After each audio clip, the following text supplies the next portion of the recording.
Mbola azonao atao itelan'i Jesosy lanitra fifaliana. Mbola azonao atao fantatro fa finisy toka fa fantatro fa efa taiky zany. Mbola azonao atao nampamon'olona ary ianao, nampamon'olona iridiriny ary ianao. Mbola azonao atao zany, mbola azonao atao mitonga ny adanitra, mbola azonao ioarana ireo olona efa mivavaka hatramin'izay.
Manonany fahasoavan'Andriamanitra ho antsika mianakavy ary izany fitsarana izay ahatongavantsika tsara ilay tena amakivaky tokoa anatin'ny fiainantsika rehetra ny havana malala. Amin'ity androany ity dia faly indray ny tenanay fiaraka aminareo tahaka ny fifalianareo ihany koa. Mino faly adokan-trano anareo dia amin'ny fifaliana no itsika miaraka eto androany ato anatin'ny fotoam-bavaka indray. Miaraka hivavaka ireo isika eto androany hitady an'Andriamanitra tahaka ny mahazatra isaky ny sabata tahaka an'izao dia fifaliana ny rahantsika eto riavana.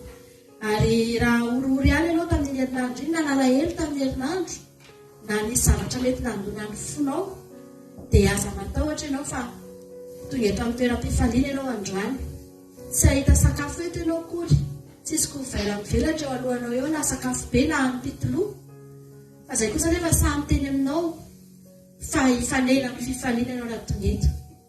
Ary fotoana tena mifafinaretana tokoa ity androandroany ity ry havana malala.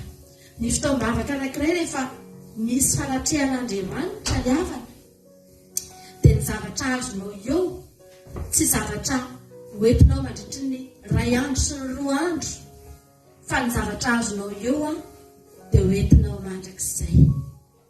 Ary betsaka ny olona mety ao anatina olana sy famoizam-po na dia ny fisotrotoka sy ny fidorohana zava-mahadomelona mbola misy fetra ny nasany ireny. Misava kely havana ny toky tonga ny rapitsy dia mivelona amin'ny loany indray. Ny olana eo ihany, ny toka misava dia mivelona misotro toka indray na teo ma, fa ny fahasalamana sady ny aratsy ny apotika fa ao amin'Andriamanitra raha androantsika ny tonga eto dia hoy ny ten'Andriamanitra hoe tahaka ny loharano miboiboika izay tsy manam-patapelana eo amin'ny fiainantsika ny fahasoavan'Andriamanitra izay raisitsika tsirairay avy. Ary izany no antony ahatongavantsika eto androany. Tsy matiantoka ianao raha tonga eto, raha tsy tonga eto ianao dia matiantoka, na tsy tonga eto isika dia mety hamakivaky herinandro anatina rotoroto sy tahotra indray, fa raha tonga eto ianao tsy matiantoka indrindra. Isika no mahazo tombony indrindra. Haleloia. Ny amin'ny fahatongavantsika hitady an'Andriamanitra amin'ity androany ity. Na rehefa afaka isika rehetra amin'izao fotoana izao samy amboary indray ny fitoeranao, sokafo indray ny fonao, jereo indray androany.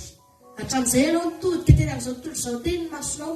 Fa androany teny Andriamanitra dia milaza amintsika. Jesosy rehefa nampianatra ny mpianatra hivavaka ny havana malala dia laza manao hoe midina amin'ny efitrano mangingina dia alindriny ny varavarana. Ary efa tonga ao ianao dia mivavahana ray ianao izay ao mangingina fa izy no amaly ianao. Androany tsika tena hiditra amin'ny efitranontsika mangingina, hanidiny saintsika, hanidiny masontsika, hanidiny sofintsika isika, hanidiny zavatra rehetra izay mety nitabataba, any ivelany any isika rehetra fa kosa anokatra ny fontsika hidiran'Andriamanitra sy hofangin'Andriamanitra ary tombony atsika ny fangin'Andriamanitra eto amin'ity androany ity. Samina esika rehetra hiditra tanteraka ao anatin'ny fanatrian'Andriamanitra isika, hivavaka isika amin'izao fotoana izao hitady an'Andriamanitra isika rehetra rehetra ny avana malala. Misaotra anao izay Jesosy, misaotra ny amin'ny fitiavanao, misaotra fa tena tsara ianao Andriamanitra, misaotra fa lehibe ianao Andriamanitra, misaotra Andriamanitra fa izany fahalehibiazanao izany nataonao miapakana aty amin'ny fiainanay ka na dia lavitra aza ny toerana misy anao, mifanalavitra tsika Jehova, ianao any an-danitra ny toerana misy anao fa izay ety an-tany ary mbola noarinao ihany koa Jehova Andriamanitra fa tahaka ny avy ny lanitra ny tany no avy ny fisainanao amin'ny fisainanay. Mbola noarinao ihany koa Jehova Andriamanitra fa ianao ny tongotrao ihany no mipetraka eto amin'ity tany ity, tsy ombony voninahitra na dia ity izao tontolo izao ity azy. Ny ampahany kely indrindra ny aminao sy ny ambany indrindra no mipetraka eto Jehova Andriamanitra dia efa feno ity tany izay diavinay ity. Manambary izany Andriamanitra fa tena lehibe ianao, manambary izany Andriamanitra fa tena tsy takatry ny saina ianao, avo indrindra ianao. Anefa Jehova avo fipetraka ianao fa iva fijery, nijery anay ianao ary tsy nitazan-davitra fa niditra tany anatin'ny fiainanay manontolo tany ianao Andriamanitra, nitsofoka tany anatin'ny fonay rehetra ny fiainanay manontolo ary natoa izay tonga eto androany Andriamanitra dia satria mbola novelominao izay, nojerenao akaiky ny momba anay Andriamanitra, narovanao tamin'ny loza, hitanao avokoa ny fahavalo rehetra mety namididina anay tamin'ny herinandro iny, niodiody teo amin'ny fiainanay teo Andriamanitra ny fahavalo, te hamodika anay, te hamono anay, te hamingana anay, te handrava anay, fa nojerenao akaiky ny momba anay Andriamanitra ary dia navelanao izay mbola ho velona androany. Tsy navelanao ny fahavalo anankely teo amin'ny fiainanay tsirairay avy reto Jehova Andriamanitra, fa ianao no nanan-kery, ianao no niasa kanefa izay mbola tonga eto androany noho ny fitiavanao Andriamanitra, hiditra ao anatin'izao vavaka izao izay, ao anatin'ity andro ity, amin'ny fifaliana, amin'ny fahafinaretana Jehova Andriamanitra nidiranay ato androany, satria nosoritanao fahafinaretana ity andro ity, amin'ny fitiavana Jesosy, amin'ny fifaliana Jesosy, nidiranay eto n'ity androany ity Jehova Andriamanitra. Hotsenainay am-pifaliana mihitsy ianao Jesosy, hotsenainay hiakatra eo Jerosalema izay amin'izao fotoana izao ka hiditra eo amin'ny fanatrianao Jehova Andriamanitra. Izay rehetra tsy mendrika amin'ity androany ity Jesosy dia hisory fa aoka ny fanatrianao nanatrika eto androany.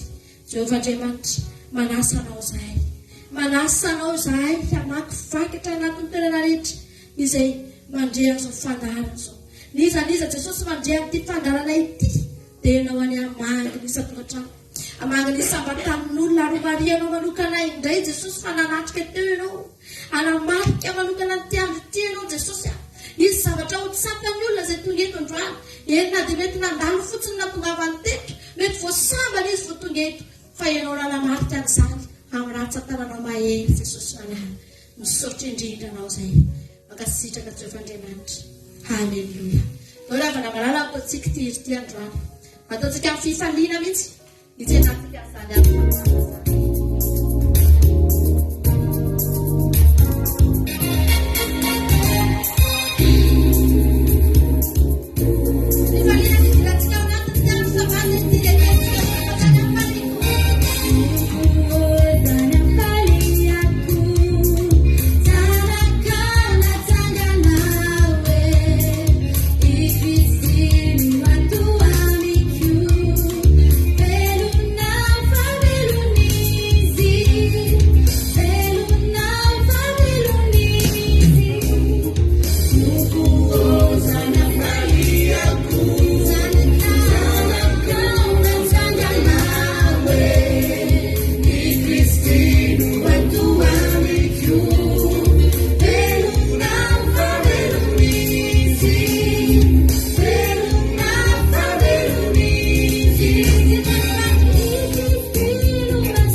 nanaovanay an'izany izany Jesosy tena faly mifonay androany satria tena tsapanay fa tena velona izay satria velona ianao. Arak'izany izany mihitsy hoe faniriana ny sambatra, faniriana ny velona Jesosy, faniriana daholo izany rehetrarehetra izany, faniriana iny riari tamin'ity androany ity. Fa na dia faniriana azy izany, na dia tao anaty azy izany, na dia misaitsaina azy izany, nanaovana programa, Jehovah-Andriamanitra tsy tanteraka izany na tsy noho ianao rery. Manam-paniriana daholo enge Jesosy ny olona rehetra. Fa saingy ianao no mandamina sy mandahatra an'izay tianao atao Jehovah-Andriamanitra. Mifaly izay androany raha tonga eto satria izay no tianao. Ny fahatongavana eto ny sitraka ao Jehova, dia fifaliana ao anay ny tonga eto. Iranay an'izany izany Jehovah-Andriamanitra hoe faly izay satria natsanganao zanaka ao. Raha velona fotsiny izay androany, kanefa Tompo tsy natsanganao zanaka, kanefa Tompo tsy namindranao fo, kanefa Tompo tsy navelanao elika, kanefa Jesosy mbola tsy nafantatra anao, dia mety velona ihany izay Andriamanitra.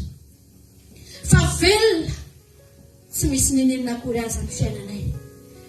Velona tanatin'ny fahafatesana ara-panahy sy ny fahafatesana ihany Jesosy maty fahavelona. Androany izay tena renay mihitsy fa velona tokoa ny aminay manontolo. Jehovah-Andriamanitra ray misaotra anao izay fa tena tianao. Androany tonga eto izay rehetrarehetra reto Andriamanitra, hanambara eto anatrehanao Jesosy fa tena tianay ianao. Arak'izany izany fa izahay no napetraka ao teto, izahay no napetraka ao mba ho fahazavana, izahay no napetraka ao Andriamanitra mba ho tara-pahazavana eto amin'ity tontolo izao ity. Dia ndreto izay Jesosy, anangana tokoa Andriamanitra, anangana tokoa izay Jesosy ny fanevanay amin'ity androany ity. Ataonay ho tazan'ny firenena izany Andriamanitra, ataonay ho hitan'ny olona rehetra izany Andriamanitra, fa eto izay nitady anao, eto izay miakohaka aminao amin'ity andro Jesosy. Misaotra anao izay no ny fitiavanao fa lehibe izany. Antsika sy haliavana malala, anangana ny falevantsika isika amin'ity androany ity. Jerentsika eo anoloan'ny olona, ho avy ny fotoana, miavaka ny Virjiny, miavaka ny Virjiny,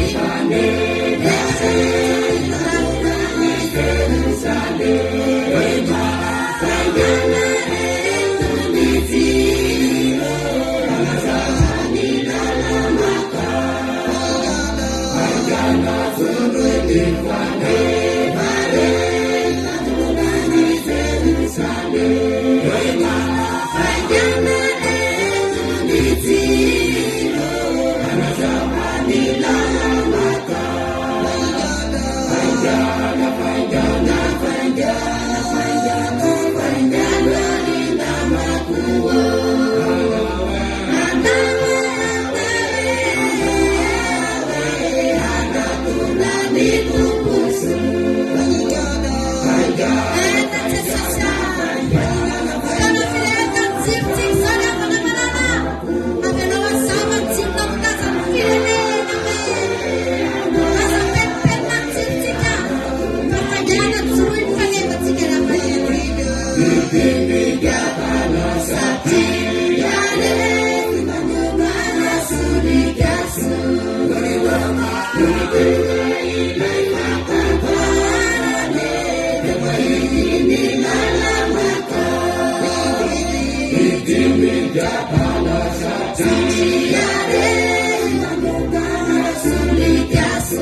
itsy androany riavana malala tonga eto Jesosy hoe manangona solika indray ny atongavako eto Jesosy malala songatonga fotsiny eto ianao tsy fandaninandro ty fotoanantsika ety betsaka ny zavatra afoitsika nefa natonga etsika betsaka ny zavatra afoitsika fa zao riavana malala tonga etsika androany satria manana solika ao ampiana isika manana hero raisintsika androany aleluia manatrika anao eto Jesosy amin'izao fotoana izao ny ten'Andriamanitra dia milaza riavana malala ny amin'ny Malakia hoy ten'Andriamanitra hoe rehefa tonga Jesosy dia mitondra izy ny zavatra eny an-tanan'i Jesosy dia savony mpanasa lamba hoy ten'Andriamanitra ary ho ampiasaina io savony io anasana io savony io ikosehana io savony io ho ampiasaina anadiovana ny fahotantsika riavana malala izany akeriavana ny tombono atsika hoy ten'Andriamanitra manao hoe fafazako raha ny madio anareo dia adio atonga eto ianao androany ekeko fa mety ny andro fitahina ianao ekeko fa mety ny andro fanasitranana isika ekeko fa mety ao anaty olana isika iteny amin'Andriamanitra tsika hoe Jesosy io mba jereo ny olana sitraniny aretiko aio ny fiainako Andriamanitra manana olana mafy a Jesosy azosika ataony mangataka an'izany fa androany melohan'izany ravana otsika androany teny Jesosy ampiasao amiko ilay savoninao ilay savony mpanasa lamba anadiovanao ho aho hikosehanao ny fahotako satria riavana malala endrika loatra Andriamanitra masina loatra ny zavatra avy amin'Andriamanitra ary raha dia omena ny zavatra rehetra aza isika anefitsika mbola miaina ao anatin'ny fahalotony mo hitondra fahasoavana ho antsika vezana atsika androany anasa ravana ny fitafitsika eo anatrehan'Andriamanitra samy mibebaka amin'izao fotoana izao samy mandray ny raha Jesosy amin'izao fotoana izao samy mitondra ny teny fifonana eo anatrehan'Andriamanitra samy manatona ny Jesosy amin'ny fanetretena samy mikoaka amin'ny androany ity ny tena sasao a Jesosy fiovy a Jesosy amboara Jesosy miaraka aminao tena hoamasinao a Jesosy Intiao Jesosy lekoranao androany na masina mana masina Ampututrini azo fitarianao no yakufako nirazainalatsakao tumpo mitsiurara kantani fauraskunikulina okuko anadiua Intiao Jesosy yang sabianinau Ampututria zofitarianau Nuyakufako nirazainalatsakau tumko mitsiurara kantani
Rama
lafaka andiko satria miarona pirehare aho raha nahita fiadanana ratsy fanana.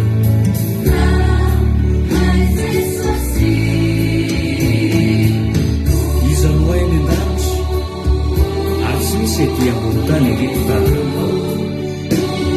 Fa na diarevina aza nofoko sy ny foko dia mbola vatana ny foko sy anjarako mandrak'izay Andriamanitra. Ary iny very izay lavitra anao ary inganao izay mafoy anao.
Tsy misy itodia amintsika. Tsy manaka anteherana isika. afa-tsy Jesosy. Ary za tena miteny aminao mampitodika amin'ny saina ho manao hoe aza miatehatra amin'izany zafatsy Andriamanitra, aza miatehatra amin'ny olombelona ry havana, aza miatehatra amin'ny fahaizana-pahalalana ry havana, fandaontsika hiatehatra amin'ny Jesosy. Aleluia.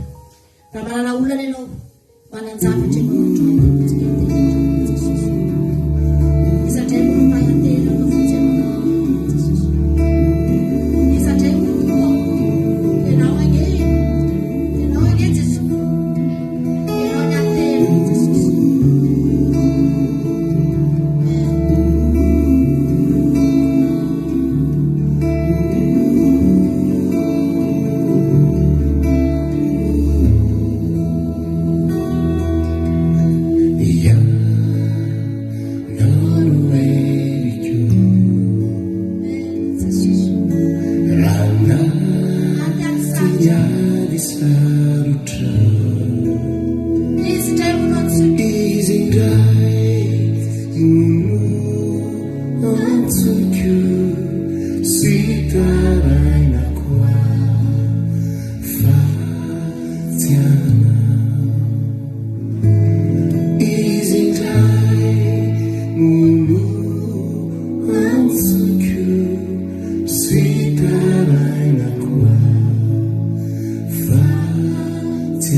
azahotarenany aman'olona tsongy ry havana malalana rehefa mitotototo ny tady famonjena tetsy terotsika no tsika hitarena amin'Andriamanitra lana tsisy zavatra tsy hain'Andriamanitra atao eo amin'ny fiainantsika eo. Alleluia.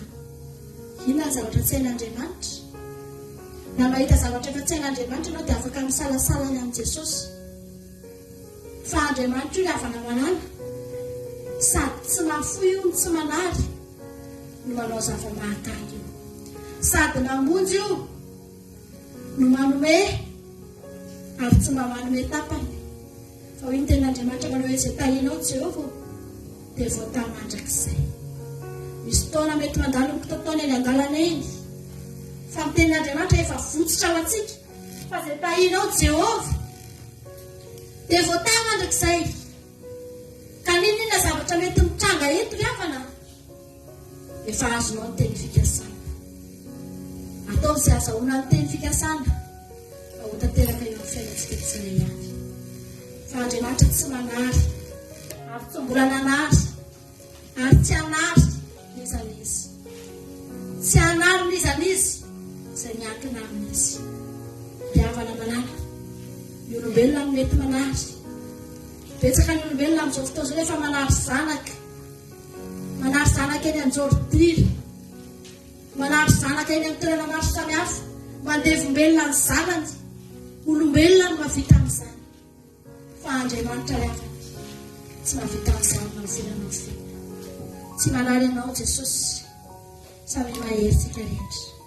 Ato anatin'ity andro sabata ity fotoana tokony handraisantsika rehetrarehetra ny herin'Andriamanitra ry havana manana.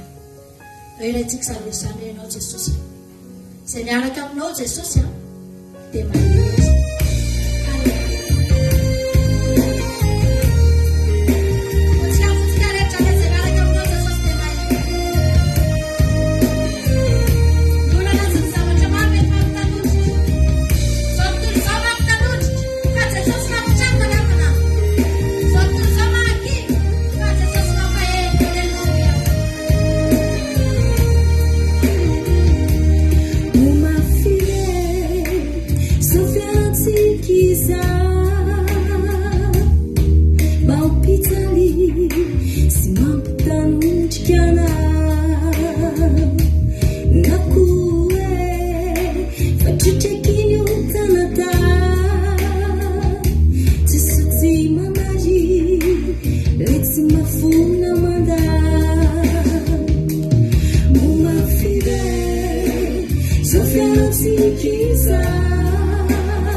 Mety laza mbabenao hoe inona tsy no tokony haveloma fa to olona no foana izay taiko ny fiainana dia maizina amiko ny tanana rampy ankehitriny ho anao iondriny zao rehefa ho fampaherezanao ho azakivy mitraka jereo Jesosy dia mivava fa izy ilay tsy mafona mandao sady mbola hiavy manombe ireo izay manenjika anao miady mafy miasa lafatana satria motsy mandrosatrany anao tsy sono kiady manginana anjarana marobe izay manenjikana miady mafy miasona fatana satria matsy manosatranana tsy sono kiady manginana anjarana tsy sono kiady manginana anjarana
Jesosy eo an-tanan'Andriamanitra tsika tsy very zany rafana misitona tsika zao tontolo zao raha mitazona zavatra ianao a dia natananao hoe ny zavatra tazoanao dia latsaka foana iny rehefa avotsitra ao dia latsaka amin'ny tany iny fa ny herin'Andriamanitra io eo amin'ny tanan'Andriamanitra io tsy afaka mampilatsaka mihitsy eo mahavarina tsy mety very zany tsy mety votsitra mihitsy fa mijanona eo ohatrany hoe misy lakoly dia mijanona eo tsy mety very tsy mety potraka ianao raha manana an'Andriamanitra tsika lafana vomafy ny olona indraindray efa mivavaka fa mbola very tsy natao an'ny mpivavaka ny fahaverezana tsy natao an'ny kristianina lafana ny fahaverezana fa ny kristianina zany tokony tsy ho very mandrakizay zany satria eo an-tanan'Andriamanitra no misy azy tsy tokony ho votsitra mandrakizay zany satria eo an-tanan'Andriamanitra no misy azy ravana mala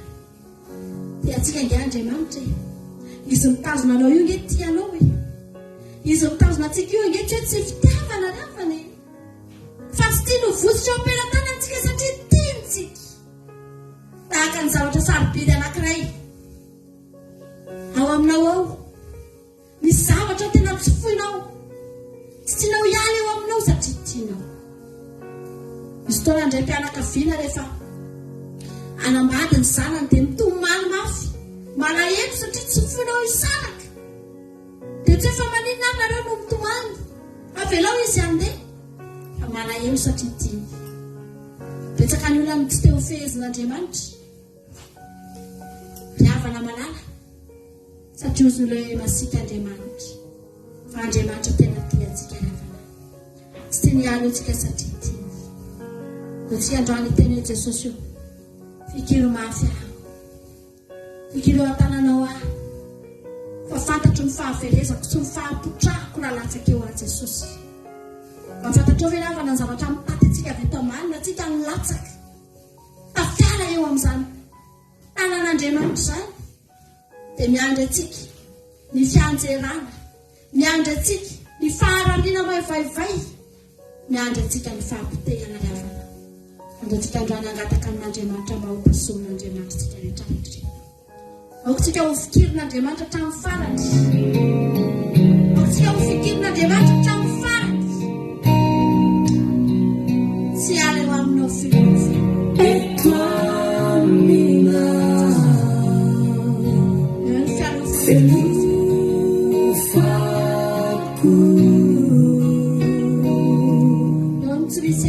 Sisya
hevitra tompo ampaherezo aingana Jesosy.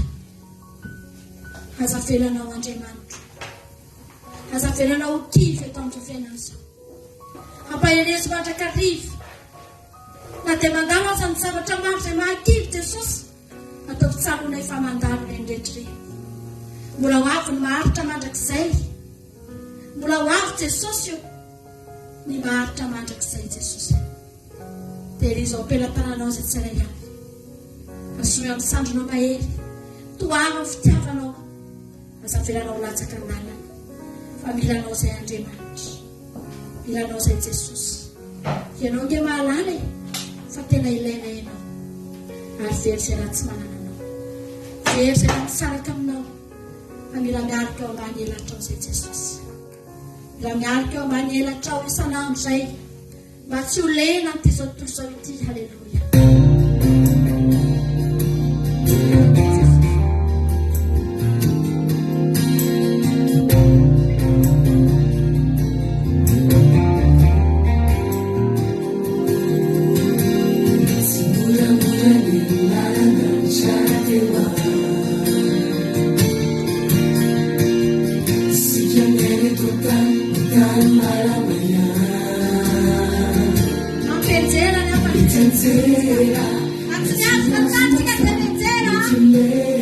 Let's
antsika ny tanan'Andriamanitra momba antsika ny Andriamanitra hiaro antsika amin'ny fiverenan-dalana ny Jesosy.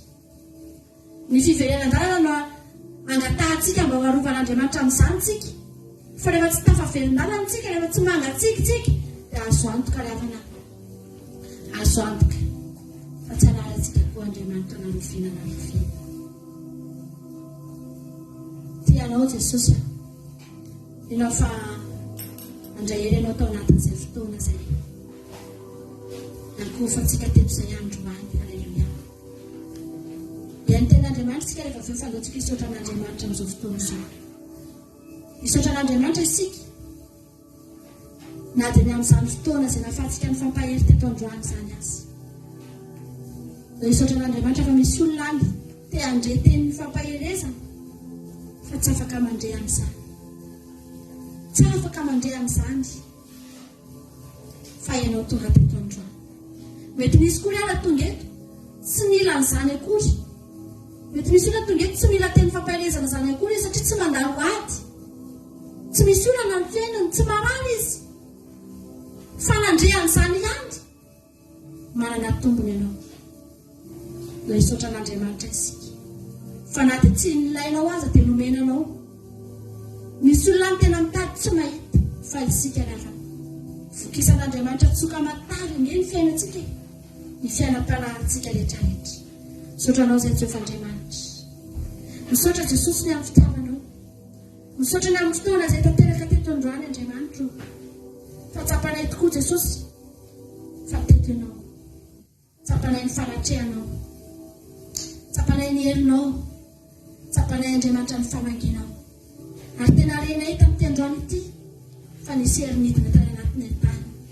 Tao anatin'ny fotoam-piterana izay niarahanay teto. Jesosy misaotra ny amin'ny famanginao nisy tokantrano sy nisy ambatan'olona. Misaotra fa niamafy indray ny fifandraisanay taminao. Misaotra fa niatsana indray ny toeranay teo ampelantananao Andriamanitra.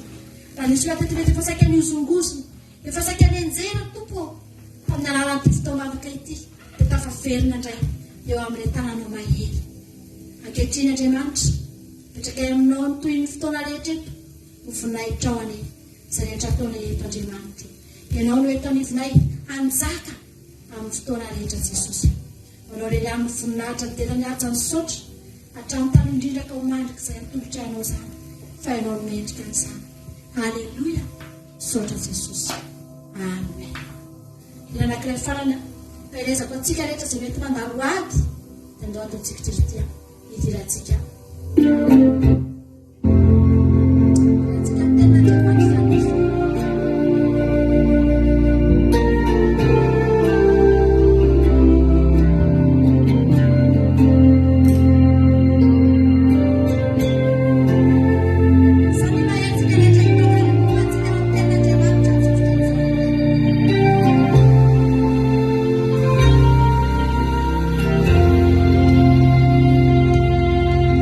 Silence.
Alleluia.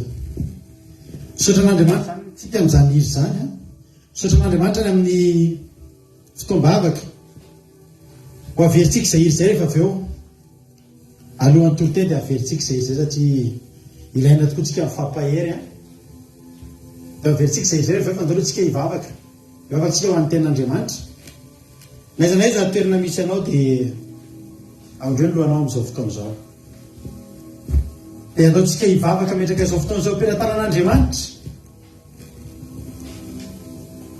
Maniry tokoa raha maniry mba akasika anao, amakivaky ny taulanao sy ny nofinao mihitsy ane ity fotoam-bavaka ity sy ny tenin'Andriamanitra izay horenesinao eto androany raha manamalala. Mangatany mihitsy anao androany hoe amakivaky ny taulako sy ny nofoko, amakivaky any amin'ny ati-doako sy anatin'ny foko ny tenin'Andriamanitra amin'ity androany ity ka tena aina ho an'izay mahazo azy ary fahasalamana ho an'ny nofony rehetra tokoa ry havana malala. Misaotra anao zay Jesosy amin'ity fotoana ity, misaotra anao ny amin'izao andro sabata izao, misaotra anao amin'ny retom-panomponao izay tonga eto androany. Retsetsevan'Andriamanitra tsy maro be zay nefa tsy vitsy ihany koa ho anao aneny voninahitra. Fantatro fa eto afovoanina eto ianao any amin'ny toerana rehetra izay andraisana an'izao fandarana izao dia any ianao ary eto aminay eto koa ianao.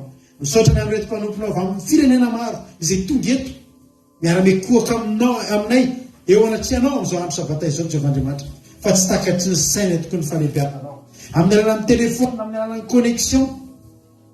Dia rehetra izay samy tonga eto anatrehanao Andriamanitra manantanteraka ny fanirianao sy ny didinao ny didy faefatra hoe mahatsiarovany andro sabata.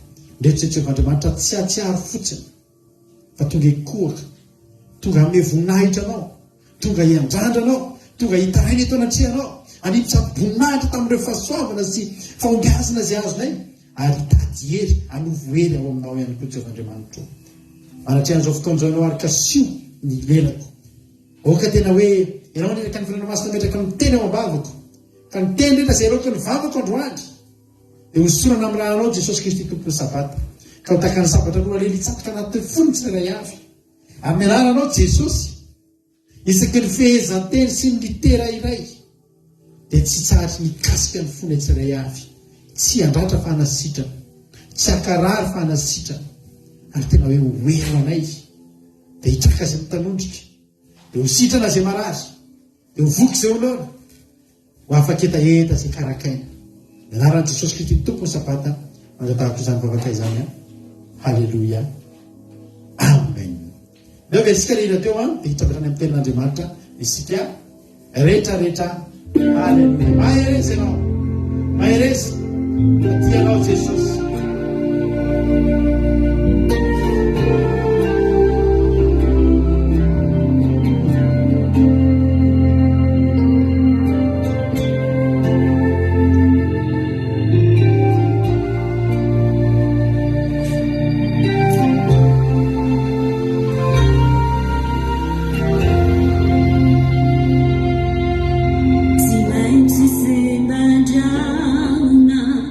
Fiaina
Halleluia.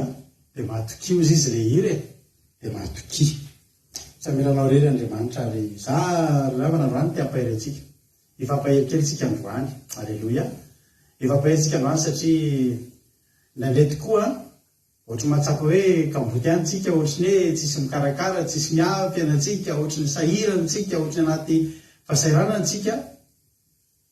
Ary nandray hoe izany olona fotsiny mihitsy ary hoe tao mivavaka nefany mampalahelo be ny fiainana. Ifampahery kely tsika androany satria fotoana tokoa zao ifampaherentsika amin'izao andro farany mafimafy zao ny ady.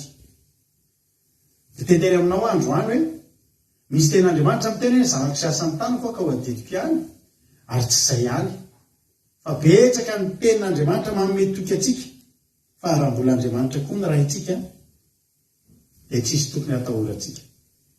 Mampiherikerika zao fiainana izao, mampitebiteby, ary tena hoe ahoana ny hafarana. Raha tena marina raha isika kristianina ndraiky tsy tokony hanontany tentsika ahoana ny hafaran'ny fiainantsika. Tokony efa fantafantatritsika ihany ny hafaran'ny fiainantsika. Raha ataontsika ny tokony ataontsika amin'ny kristianina tsika. Vezivezy any anaty saitsika ihany ahoana ihany ty fiainan'ity, matahotra any amin'ny hoafo, ahoana ny hafarana, aiza ny alehako. Ampianao ten'Andriamanitra raha satria misy olona tokony hahery dia isika tokony hahery voalohany, satria ny Andriamanitsika ngerabana mandray an-tanana ny fiainantsika. Mandray an-tanana ny fiainantsika. Tany tompo aloha Lazaraso Sylvie, Marina Tiana, Marie Hortensine, Berthe Sava, Tongasoa, Andrianjafy Niasina, Artisanat de Madagascar, Itody Raoulso, Marina Tiana, Ingolina Rodriguez, Azany Apostoli, Andoandry, Bartella, Erika Raka, Novitina, sisika rehetrarehetra ny ambony ihany, Kodaly Lasy ny rehetrarehetra. Tozy Jesosy mandrakizay. Faly mahita anareo dia maharetatra amin'ny farany arengany izay rehetra ara-panara isinareo eto dia hitondra vokatsoa ho amin'ny nofinareo. Tompo Suzelle, Miaja, Someva, Kadaka, Ravaka Nana, Radalina Marie Charline, tonga soa daholo nareo mahaky ten'Andriamanitra ankehtsika. Etoko ampaherezana anao androany hoe inona moa ny andraisan'Andriamanitra antsika reto? Mba ahoana moa ny pozitsika reto, ny toerantsika reto anatrehan'Andriamanitra? Tokony hanatahotra ve tsika miaraka amin'Andriamanitra? Tokony hanatahotra ve tsika ny amin'ny hoavitsika? Andriamanitra efa hatramin'izay ary mandrakizay tany tompo ame manambotsoa efa tonga sa efa tonga eto France avy tany Madagasikara tany izy. Zamina kamaradin' Jesosy tonga soa, Angelina Diamant, tonga soa daholo. Alleloia. Misy ten'Andriamanitra eto kanomezana toky anao androany ao amin'ny bokyny Isaia 5. Isaia 5. Andiny voalohany. Aoka hira ho an'ny malalako, dia ngira ny malalako amin'ny tany voalobony. Any tompony Elia voatonga voateo ny ame manambotsoa tonga dia manaraka fandaharana. Alleloia n'Andriamanitra ny voninahitra. Tonga soa, tonga soa, tonga soa, tonga soa, mirary soa anareo mianakavy kely. Ando andry, Erikaraka, Miria, tonga soa daholo tsika rehetrarehetra. Avery pleteny teo, aoka hira ho an'ny malalako, dia nira ny malalako ny amin'ny tany voalobony. Ny malalako manana tany voaloboka, tahoaka voana lonaka. Dia nasely io ka nisory ny vato, ary lovoleny karazam-boaloboka tsara, sady nanao tilikambo teo voany izy. Ary nandavaka famiazam-boaloboka teo, dia nanantena azy amo voaloboka tsara izy, tanjona amo voaloboka azy. Ka noho izany tomponina ny Jerosalema sy lehilahy amin'ny Joda, masiny ianareo, tsara ao sy ny tany voaloboka.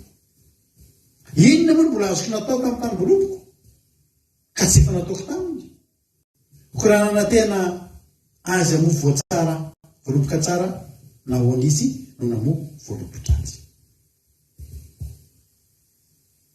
Tena mipetraka tokoa ny fanontaniana andao anao fitsarana tsika androany. Iza ny ratsy? Ny mpikarakara ny tany voaloboka eto ny ratsy sa ny tany voaloboka? Tsara ho izy izy ahako a. Tsara ho azy ny tany voaloboka. Iza ny diso araka le iry iny, iza ny marina. Tonga dia marina aloha le mpikarakara satria izao ny karakara le tany voaloboka izy aloha. Ary io tany voaloboka io tsy tokony ho tany voaloboka akory. Fa tany voaloboka fotsiny ny anarana fa tsy tokony havokatra mihitsy satria feno korotam-bato. Zany hoe tany korotam-bato, feno korotam-bato dia tsisy voaloboka niry amin'izany mihitsy. Fa zao raha nomboka hiditra amin'ny fitsarana isika hitsara ny voaloboka sy ny tompona tany voaloboka, ihany aloha dia efa mahazo point ngeza be aloha ny mpikarakara tany voaloboka hoe tsy tany voaloboka io tany voaloboka io raha tsy teo ilay mpikarakara tany voaloboka. Korotam-bato ny anarana io raha tsy teo mpikarakara. Ary Andriamanitra le miteny le tompony tany voaloboka, le tompony tany voaloboka. Ny tany voaloboka dia isika. Noharin'Andriamanitra amin'ny tany voaloboka isika. Ary Andriamanitra zany miantso atsika rehetra ihany mba hitsara. Hitsaran'Andriamanitra sy isika. Ina ny azosika hitsaran'Andriamanitra? Ratsy Andriamanitra sa tsara? Satria tsika feno korotam-bato, tsy tokony hamokatra voaloboka izany. Tsy tokony hamokatra voaloboka. Fa nisorony aloha ny vato izay manakana ny voaloboka tsy haniry. Asa be manala ny vato. Asa be manala reny korotam-bato, manakana ny fitahian'Andriamanitra sy ny fahasoavan'Andriamanitra ho fiainantsika reny. Asa be zany. Rehefa amin'ireny tany ambolena reny aty aminay feno mpamboly. Dia aty misy karazana asa ohatr'izao. Mikarama ianao dia ny karama ataonao manala vato fotsiny. Raha amin'ireny tanimboly avy amboleny reny dia misy vato be dia be amin'ireny. Dia manala an'ireny vato reny fotsiny ny asanao dia mikarama ianao. Dia manala vato. Asa be zany. Mandreraka zany. Mandratra tanana zany. Ny vato io maranitra be. Aty amin'ny aty manankarena an'ilay karazam-bato atao hoe silex. Dia io vato io tena le sady mitselatrafo no maranitra azo atao ohatry ny famaky ohatry ny andro taloha mihitsy. Maranitra dia reny ny vato tsy maintsy esorina. Mandratra tanana be izay. Tsy afaka ambolena io tany io raha tsy miala ny vato. Ary manakarama olona aty aminay feno ireny olona avy any avy any Bulgarie, avy any Espagne, avy any Maroc, efa le amin'ny fotoana fambolena reny feno an'ireny olona aty aminay, feno an'ireny olona reny romain, olona avy any Romanie, tsy mahay teny frantsay reny fa mahay miasa be mihitsy ohatrany ireo tambony voatrany amintsika hoe manala an'ireny fotsiny anakaramana olona manokana mihitsy asa anankiray ngeza be tsy ambonaviny hoe mba sosoreny ny vato fa tena programa ray mihitsy hoe manala vato fotsiny aloha ary tsisy nina afaky ny andeo mbola mipetraka daholo mpamafy volo, mbola mipetraka daholo mpiasa tany, miala mipetraka daholo aloha fa tsisy ninona nomboka eo raha tsy miala ny vato rehefa. Ny fiainantsika ity dia fiainana korotam-bato e. Korotam-bato ke ty fiainantsika ity ravana malala. Tany mboloboka fotsiny ny anarantsika fa feno korotam-bato ary zany mino fa misy olona koa eto mbola feno korotam-bato mihitsy ny fiainana. Ary le tenen'ny olona mihitsy ive dia avokatra mandratrandratra fotsiny na mandeha ao amin'ny fiainana, mijery amin'ny fiainana, mandray atanana amin'ny fiainana dia mandratrandratra fotsiny satria feno vato maranitra. Misy olona mba tian'ny olona ho ampiana ihany vao miditra ao amin'ny fiainana ny olona dia maratra. Misy fiainan'olona ngeravana tena fiainana ao anaty ozona feno korotam-bato ny fiainana na olona anampy azy tsy afaka tonga eo satria maratra tafotoana. Fa tsy nampihevitra an'Andriamanitra izany. Mbola voatany am-boalohany dia efa nifarotany hoe hira ho an'ny malalako ahy. Malalako sy ny tany voalohany. Tany tsy nila mijery Andriamanitra hoe nahoana ny karazan'ity tany ity vao namaritra hoe malala ny tsika tany voaloboka ny tsika. Misy mantsy ohatr'izany rehefa mbola korotam-bato be io dia tsy dia misy miraharaha. Rehefa mety efa tany voaloboka be dia mifandrombaka daholo ny olona tena hoe anay io malalako io. Andriamanitra raha nifidy asianao, raha nifidy asianao dia afaka nahita fa tany tsy mamokatra tsika. Ohatrany hoe reny tany tsy misy avenir. Ohatrany hoe mahita Andriamanitra zany ianao manary voleny amin'ny varavarakely mividy zavatra, mividy tany tsy hamokatra. Fa tsy olana tamin'Andriamanitra zany. Averiko aminao foana ny tena Andriamanitra ny Isaia fa hoe Andriamanitra vonona ary mbola vonona isairanao atsika. Tsy mampanin'Andriamanitra nandray anao tamin'ny fiainanao korotam-bato. Korotam-bato daholo ireo fiainantsika ireo. Ary misy fiainana tena nanahirana ary mety misy an'izany tonga eto anao.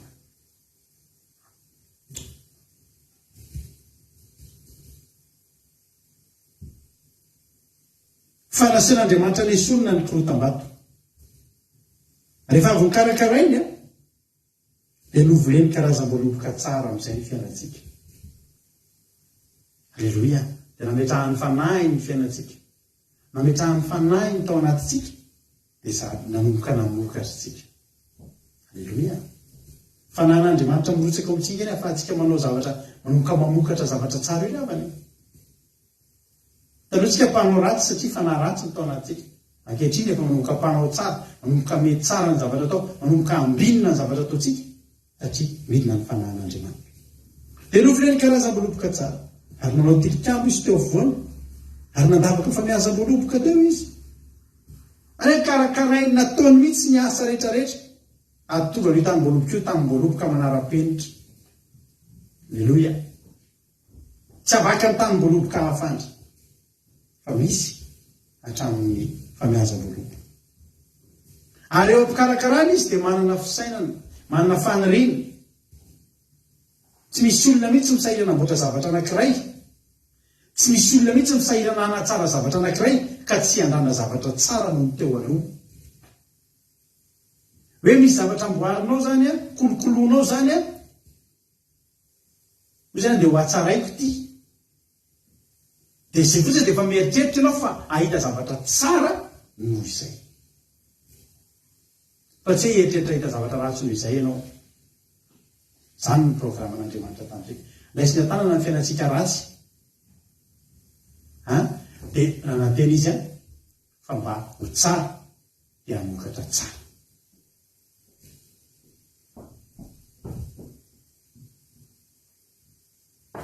Dia raha natena azy ambo voaloboka tsara izy. Zany hoe zavatra rehetra nataony teo mba nitanjona dia amoazana io voaloboka tsara. Ny zezika natao teo tena le tsara. Ny rano natondraka teo tena le tsara. Nasiana alokaloka raha tonga ny anandro loatra. Nasiana afo manodidina raha tonga ny atsika loatra. Natao mihitsy sy tonga le ao zavatra tsara. Alleluia. Fa diso fanantenan'Andriamanitra.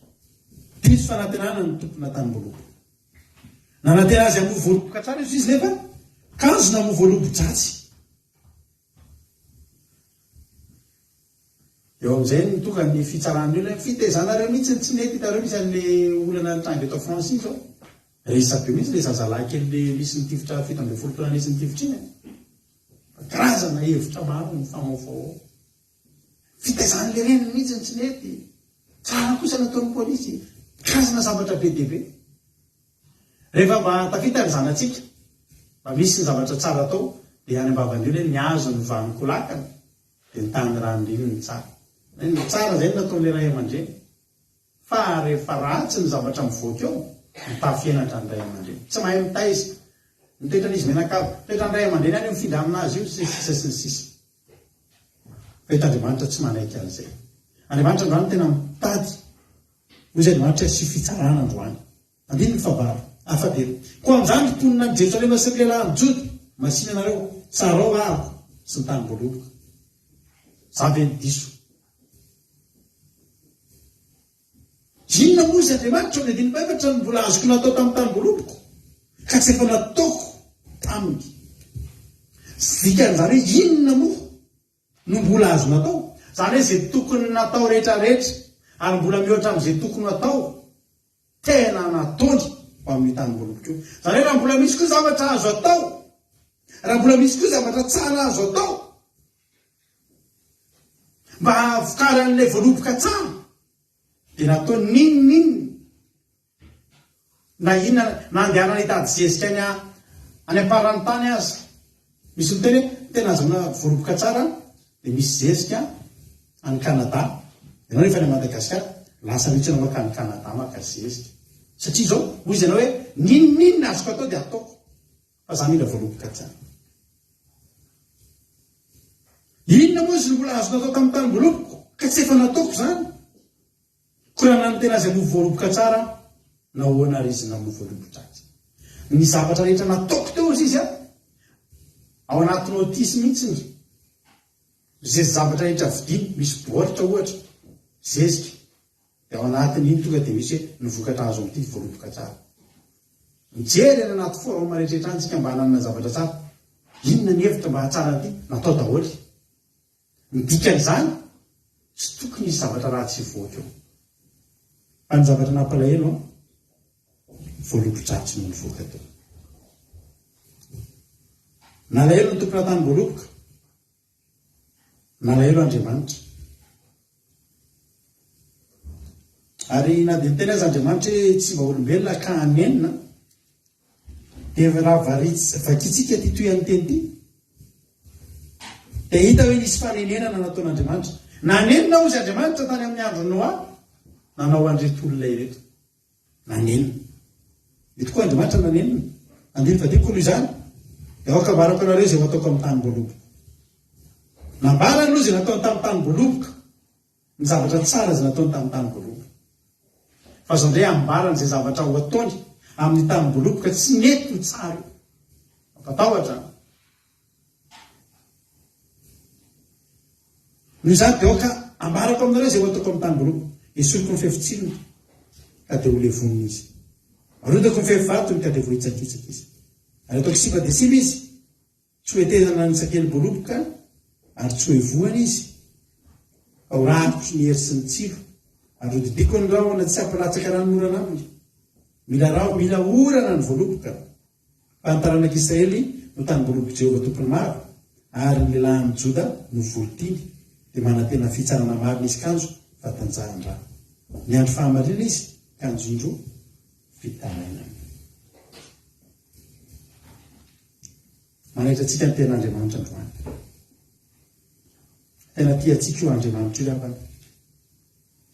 Ary ny zavatra rehetrarehetra etsika ataon'Andriamanitra dia tsisy afa tsy mifantoka any amin'ny fanatsarana ny fiainantsika.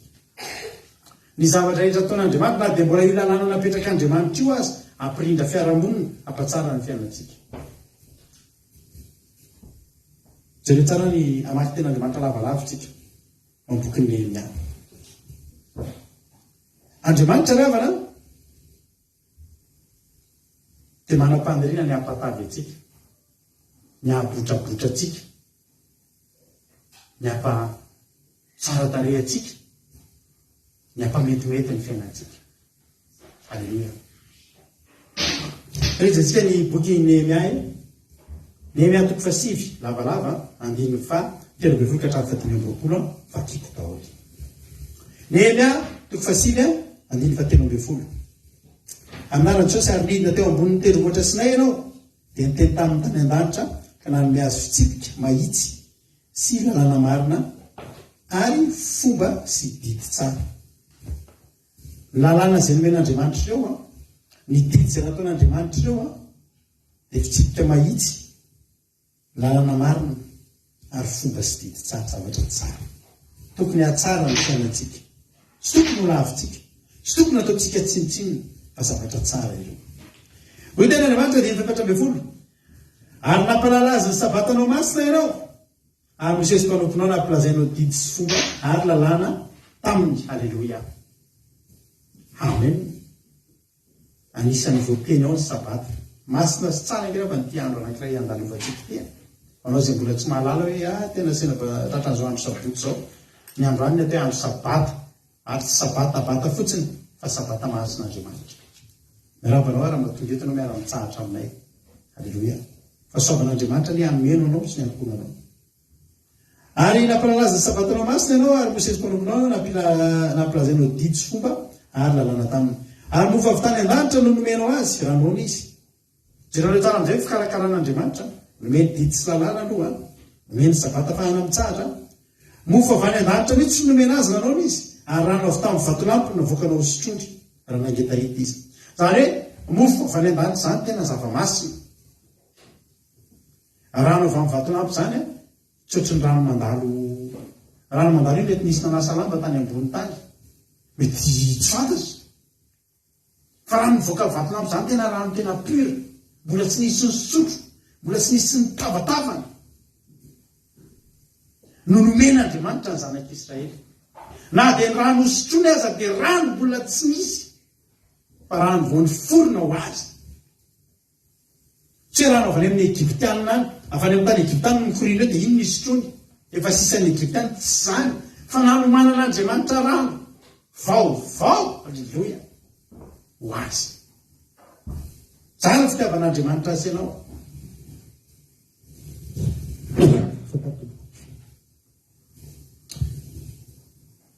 Ary mofo avy any an-danitra no nomenao azy ary anoana izy ary navoakanao ho sotrony ary avy tamin'ny vatolampy navoakanao sandra nangetahita izy ary laza taminy ianao fa hiditra ka andovan'ny tany izay nanganangananao tanana omena azy izy. Fa ny avinavina reny razana ireny dia nanamafy ny antony ka tsy nihain'ny didinao. Ary nandahy tsy nety hanaraka izany izy satria sady tsy natsiaro ny fahagagana izay nataonao teo aminy fa nanamafy ny antony izy ka niodina dia nanendry-tarika mba hiverenany ho any amin'ny fanantevozana. Andriamanitra mifamelan-keloka ianao ka mianatra sy mamindra fo, maharo-po sady be famindra-po ka dia tsy nahafoy azy. Amen. Nito va ambefolo. Eny nanao ilay omby lahy anidiny izy ka nanao io ny Andriamanitra ao izay nitondranao niakatra avy tany amin'ny tany Egypta. Dia nahampasosotra indrindra izy. Kanefa noho lehibe ny famindra-ponao dia tsy mba nahafoy azy tany anefitra ianao.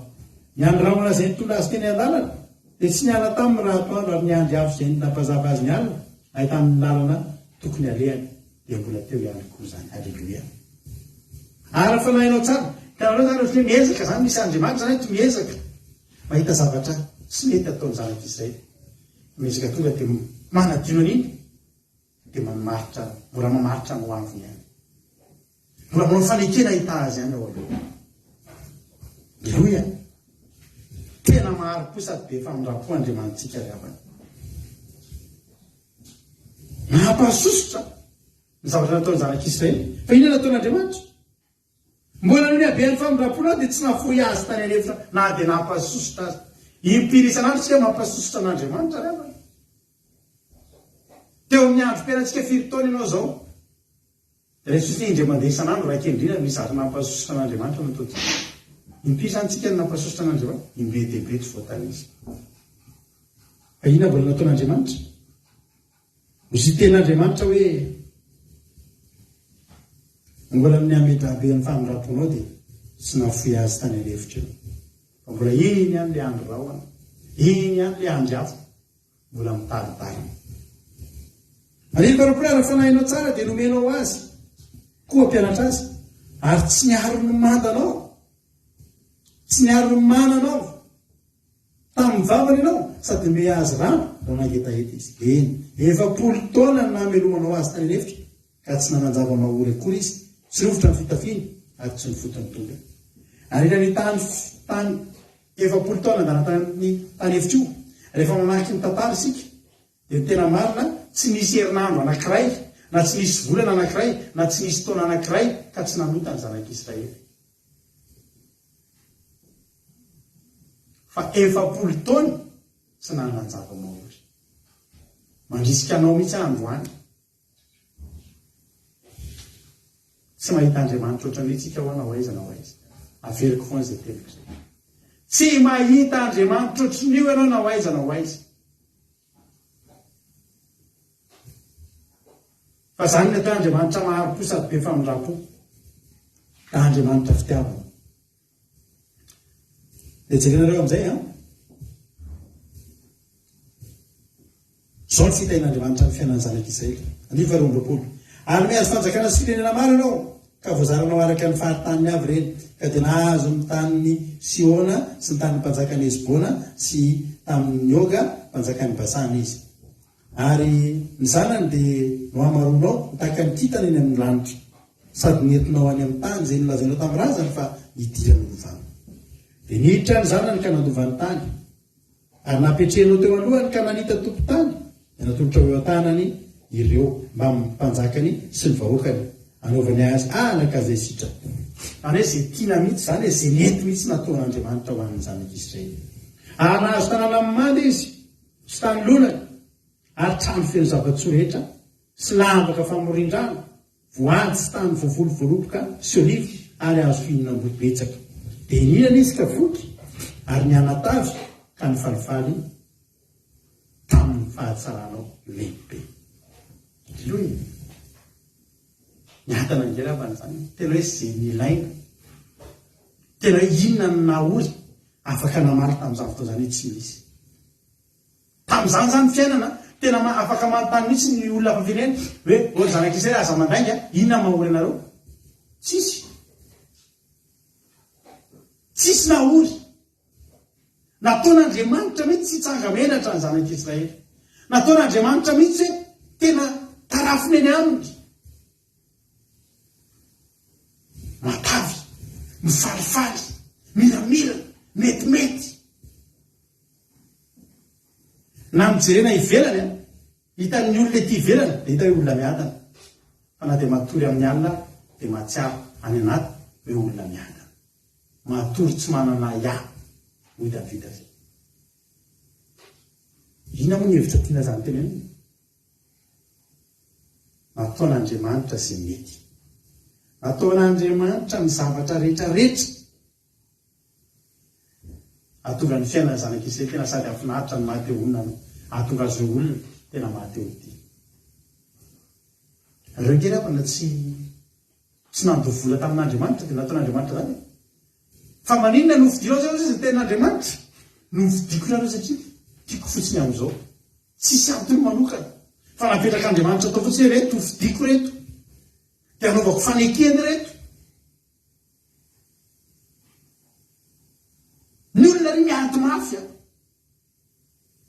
mifingotra n'izao karazan'Andriamanitra zao fa tsy mety ny fiainany reto indray Andriamanitra mihitsy novily azy avy ataoko milamina be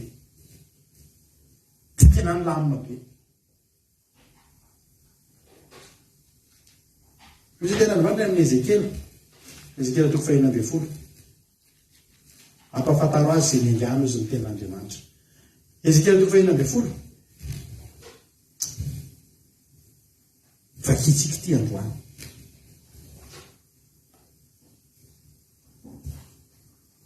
Jerenareo reto zanak'Israely reto dia tahaka ny zaza voateraka, tsisy mpiady, tsy mana-tsafidy. Misy manary raisa hoe misy mahitsika hoe misy zazakely misy manary eny an-dalana eny. Izazy tsy mahafantatra ninino, mbola tsy mahatsiary ninino koa io, afaky mifaty eo izazy io. Fa nahitan'Andriamanitra ny zanak'Israely dia noharin'Andriamanitra tahaka amin'ny zaza hita teny an-dalana misy nanary. Ezekela toko 12. Nivadian'i Jerosalema sy ny nanona fohizan'i Jehova ary namariny azy tamin'izany. Ezekela toko 12:1. Tonga tamiko ny tenin'ny Jehova nanao hoe ny zanak'olona ampafantaro Jerosalema ny fahavetavetany. Satria maninona ampafantarina azy? Tsy mety fatany. Tsy mety fatany. Ny zanak'olona ampafantaro ny Jerosalema ny fahavetavetany. Ka ataovy hoe zao lazain'i Jehova tompony Jerosalema, tompo amin'ny Jerosalema. Ny tany Kanana izay naterahanao sy nahabeanao, Amori tany rainao ary Hety tany reninao. Ary amin'ny naterahanao dia zao tapaka koa ny tadipoatranao, tamin'ny andro naterahanao, ary tsy voapandro tamin'ny rano ianao, na voasitra sira, na voadidina mpanjazy. Le Amori tarainy sy le Hety reniny zany dia ray aman-dreny tena tsy te halala zanaka, ray aman-dreny tena tsy mirarahany zany anaka zany. Teraka fotsiny dia navelany teo, miaraka mitadipoatra, miaraka amin'ny raha, mbola tsy midiovina koa navelany. Satria tsy tiany, zanany fa tsy tiany, zanany fa tsy sarahiny, zanany fa tsy adidiny. Fa ny alavany misy tsy tompony zanaka. Jehova eto mandray toeran'ny olona tsy tompony ny zanaka io. Dia hoy tena Andriamanitra hoe ary tamin'ny naterahanao dia tsy voatapaka koa ny tadipoatranao tamin'ny andro naterahanao, ary tsy voapandro tamin'ny rano ianao na voasitra azy sira, na voadidina lamban-jazakory. Andeny fa dia tsy nisy maso na dia ray akory aza tamin'ireo zavatra reo mba hamindra fo taminao, fanaritana antsahanao satria natao zava-maharikorikynao tamin'ny andro naterahanao. Maso be dehibe ny Jehovah tsy mba nisy ray hay dia tsy misitra tsy voasasakory ty zazy hoay tsy tapaka kory ny tadipoatrany, sa velao hany e, zaza masositro salao hany. Avelan'olona tany an-tsatany. Amin'ny sotran'Andriamanitra misy ray aman-dreny, misy ray anankiray tsy tompony io zazy io. Tsy izy no miteraka an'io zazy io. Fa nandalo izy. Iza le nandalo? Jehova. Andiny faheniny. Ary raha nandalo dia nahitanao misy kosona tamin'ny rahanao, dia hoy za taminao raha mbola tamin'ny rahanao anao ho velona ny ianao. Tonga ny teny fikasana, tonga ny tsodrano. Tao anatin'le zaza efa narin'olona efa tena tsisy mpikarakara iny.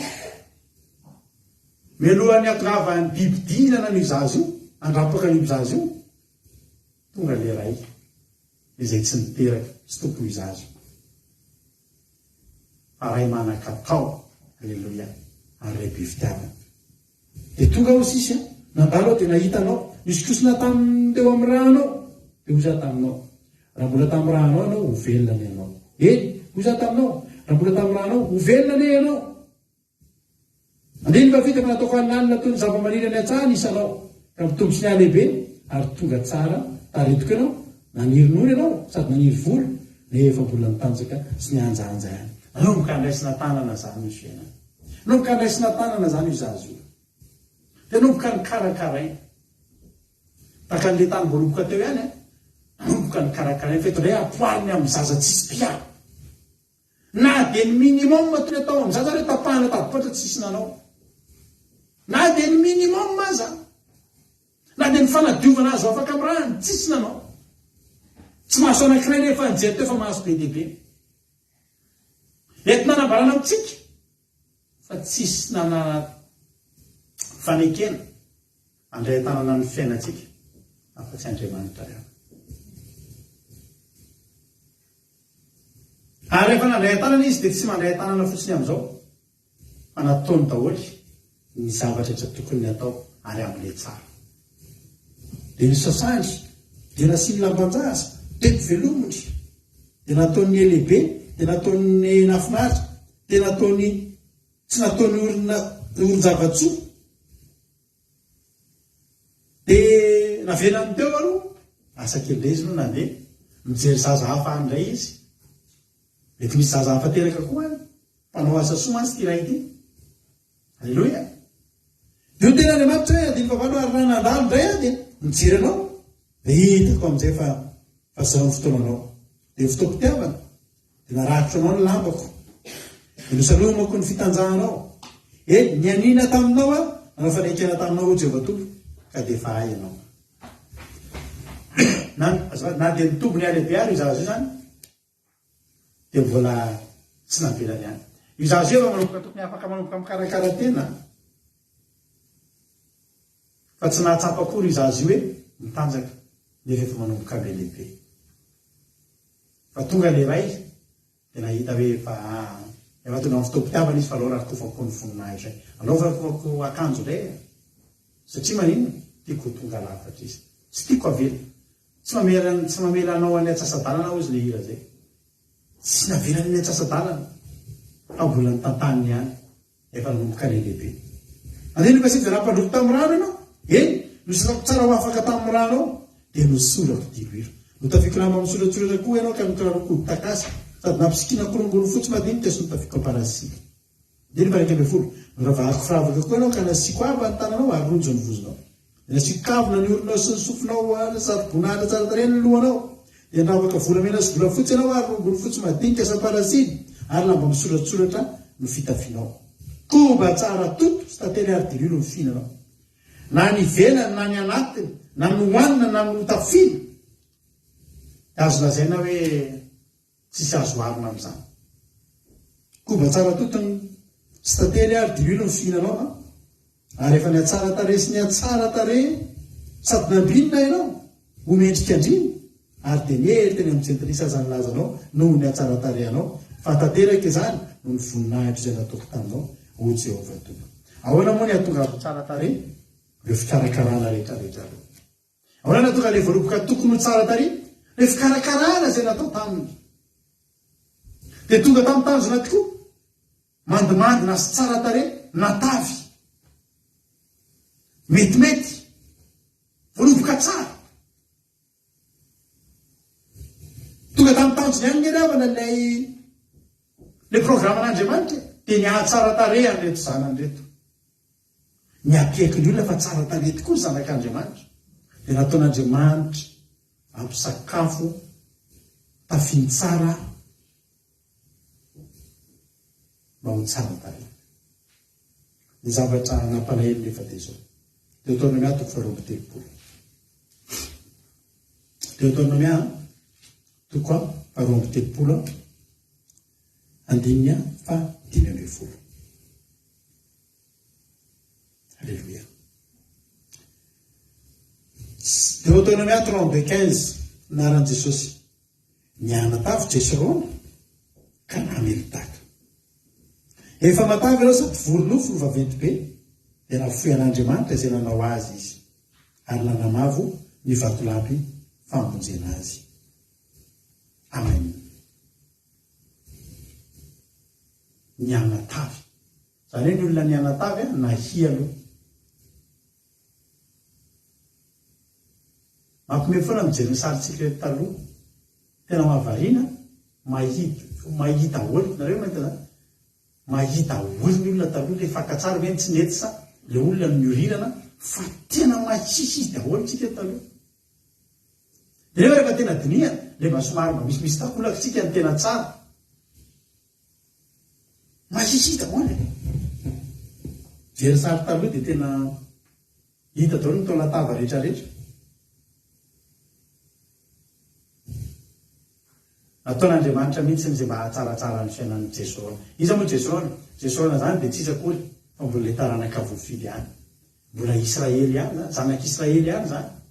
Fa ny Jesirona, ny dikan'ny Jesirona dia hoe foko-pirenena marina na hoe ilay marina dikany hoe Jesy rao zany hoe akoatrany nataranaka voafidy azy dia mbola ny faritan'Andriamanitra fa marina dia anarana anisan'ny nahafinaritra an'Andriamanitra ny antso ny zanak'Israely. Tiany any miantso andreo hoe zanak'Israely, tiany any miantso andreo hoe Jiosy, tiany any miantso andreo hoe ny Hebreo, fa nisan'ny tena mahafinaritra azy miantso andreo dia hoe Jesy roana.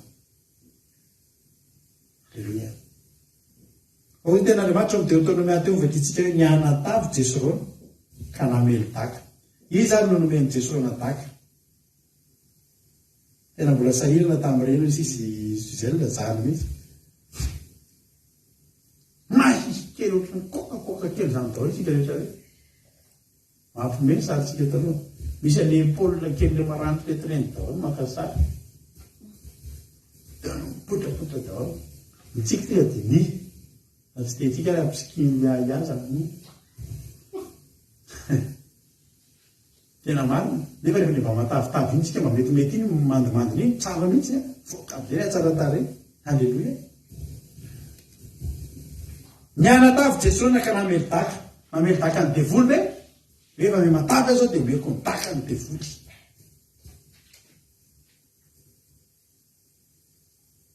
Namely daka le nanome sakafo anazy andry aho.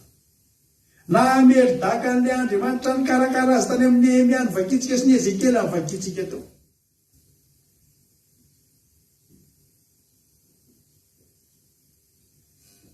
Lozy nanabe zanabaratra fiteny zany rehefa ohatra hoe mba nanabe zazy ianao nefa le zazy iny ihany no manao tsinitsinina anao izy hoe nanabe zanabaratra taiza zanabaratra kolokoloanao teo le zaza ihany namono anao sy nampahory anao avy zay rehetra azonao natao tamin'iny zaza iny nataonao zay rehetra azonao natao dia nataonao mba hanananao zaza endry ananao zaza afahanao mirehare fa tsisy ny reharehanao momba n'le zaza rehefa vita zay rehetra nataonao taminy. Malahelo anao safaly amin'izany. Fa eto tsy hoe todika fotsiny, tsy hoe lasa fotsiny fa namely daka. Mora sasarotra zany voan'ny daka. Ary valin'ireo zavatra rehetrarehetra natao reo zany dia daka misetrany. Namely daka fa izy io tamin'ny mbola nahiny. Mbola tsy nanana hery amelezana daka io. Nandaka ve tamin'ny mbola nahiny? Satria mbola mila matavy. Namana.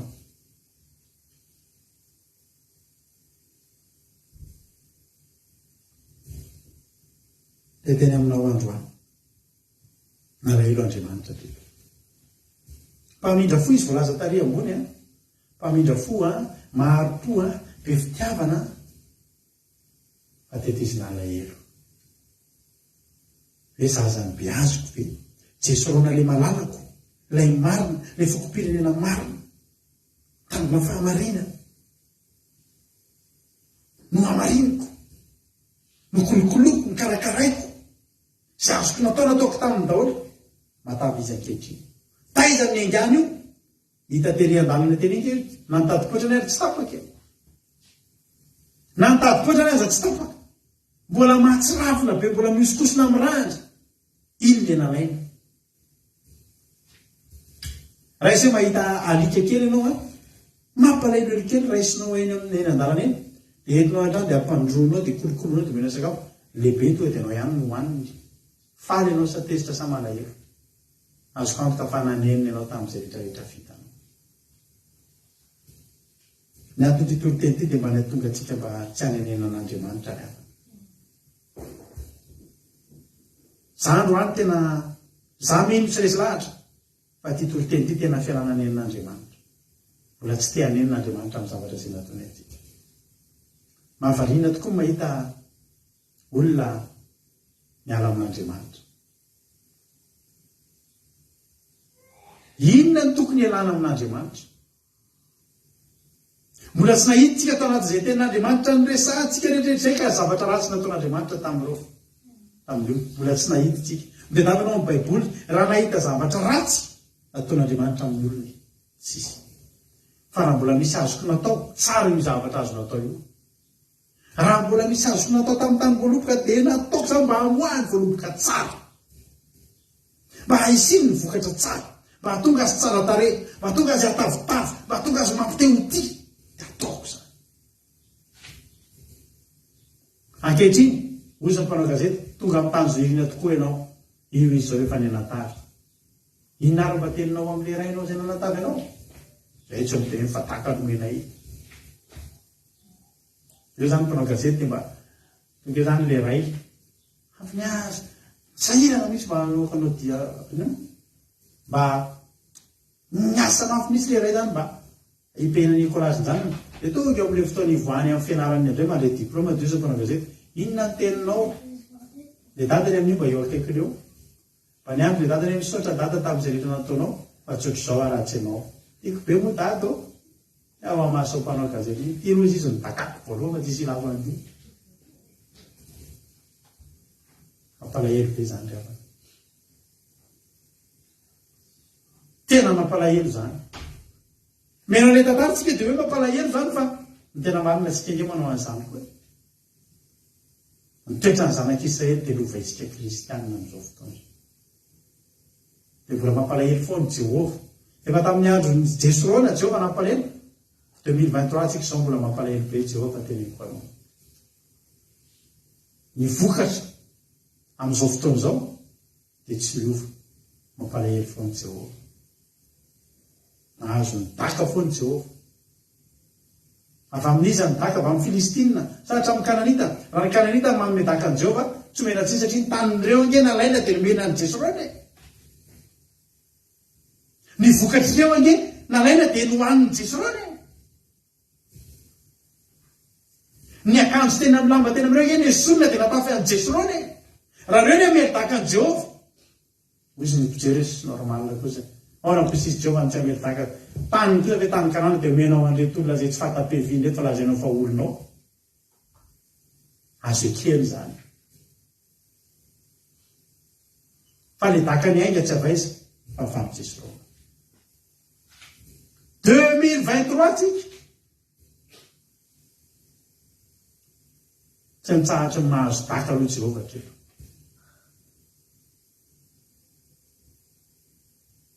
Tsy mitsahatra mahazo daka Jehovah. Za teny aminao fa anaty pression Jehovah. Jerinareo tsara reto zazy reto zany reto zanak'Israely reto Jesrona reto matoe ny anatavy dia na io izy averikany. Ny fiainana tsy dia nakaiza nataon'olona tondrombolitra aiza zay Jehovah Andriamanitra reo sao venareo no mivavaka sao ave ny fiainanareo dia resaka iny olona manatsapa sy manamavo ny anaran'Andriamanitsika mijery ny fiainantsika kristianina anaty fahasahiranana anaty fahantrana ary misy tena anaty fahantrana lalina mihitsy tafaroboka anaty fisorokina mihitsy ny kristianina satria tsy manakohaniny lasa misoloky ny olona mihitsy dia ny anaran'Andriamanitra mavomavo amin'izany mavomavo voaloto haniko ozy Jehovah tsy avelako andro reo ataoko lasa matavy reo dia ho hitanareo tsara ary Kananita sy ry Jebosita sy ry rehetrarehetra ho hitanareo tsara fa ataoko matavy reo eno izy izy ny Jesrona fa voanatavy amin'izay izy eo amason'ny Kananita mihitsy natavy Jesrona dia namely daka voasoratra ao amin'ny baiboly io fa kiny ny olona rehetrarehetra io ny Kananita mamaky an'io ny Jebosita mamaky an'io ny Filistina mamaky an'io ny Amalekita mamaky an'io voadaka kay Jehovah inetsy tao anaty trano anaty efitra masina dia mena ny daka Jehovah dia tsisy nahita fa babe maso nadika amin'ny fiteny firy zao baiboly zao fiteny firy maneran-tany no fiteny pirenena firy nandikana ny baiboly mamaky an'io daholo na ny olona napaky tamin'ny Satana na ny olona possédeny Satana na ny olona mpaniratsira na ny tsy mino an'Andriamanitra na ny kristianina na ny mifona ny matory namaky daholo fa voan'ny daka Jehovah. Ravako teteny aminao androany. Mahantra ny olona amaivon'ny olona ny hafa firenena ianaran'ny Jehova hoe Andriamanitra tsisy fitahina mihitsy. Ny anay zao efa mpanompo sampy zay hitanareo io mpanjaka be ny tany io osorareta telo io amasina io efa camion telo zao tao anatin'ny telo tao anatin'ny retraite zao camion telo atramina andehanako nanompo an'io kalan'ora io mahita kariera bato tena safira tsy safira no mivoaka ao. Efa trano telo zao mivitako tamin'ity volany ity. Volana voalohany efa trano efatra zay mivita. Fa manina ny secretnareo zay manompo kalan'ora. Ary nareo ina vao tsanganareo mbola nisy ifatikana mba mahantra koa zao Andriamanitra reo zao. Tenentsika Andriamanitra tamin'ny ambopony misy hoe alao karakaraiko ny anahy, lao karakaraiko ny anahy, ataoko miavaka, ataoko takantrano miorina eny an-tendrombohitra, ataoko sopotra, ataoko fitahina ao amin'ny manodidina, ataoko lohany fahatsarambina, ho tahikona ny tanàna na ny an-tsaha, ataoko ambinina amin'ny zavatra rehetra. Fa tsy manaiky an'izany eo izy Jehova, anangy ireo e. Ianao ka mikarakaraina amin'izay tahaka ny maso. Mamperitreritra anaty toriteny ity, mamperitreritra anaty fiainatsika. Inona ary no mety amintsika? Ahantritsika tena mahantra fadiranova ny mehezan'ny firenenekafa rehetrarehetra ataonovan'olona blagy any amin'ny réseaux sociaux rehetrarehetra zao mpivavaka ireo vavaka hatramin'ny sakafo fivavahana rehefa mahia foana mahantra foana. Raha ny fivavahana ozy ny olona no mampanankarena première puissance mondiale ny Madagasikara. Raha ny fivavahana ozy ny olona mampanankarena efa lasa lavitry Madagasikara. Fa isaky ny elakelan-trano dia fiangonana avokoa. Ndre manako ako rehefa zoma sabotsy lahady dia aleloia sy amainina. Fa mahantra foana ihany. Tsy tapon'Andriamanitra amin'neno an'izany. Ozy Andriamanitra ho hitanareo hitahiko an'ireo. Nitahian'Andriamanitra ny zanak'izy ireo. Nataon'Andriamanitra izay ampatavitavy amin'ny Jesirona. Tahiny amin'izay ny asany. Noka ny sokafany lalana.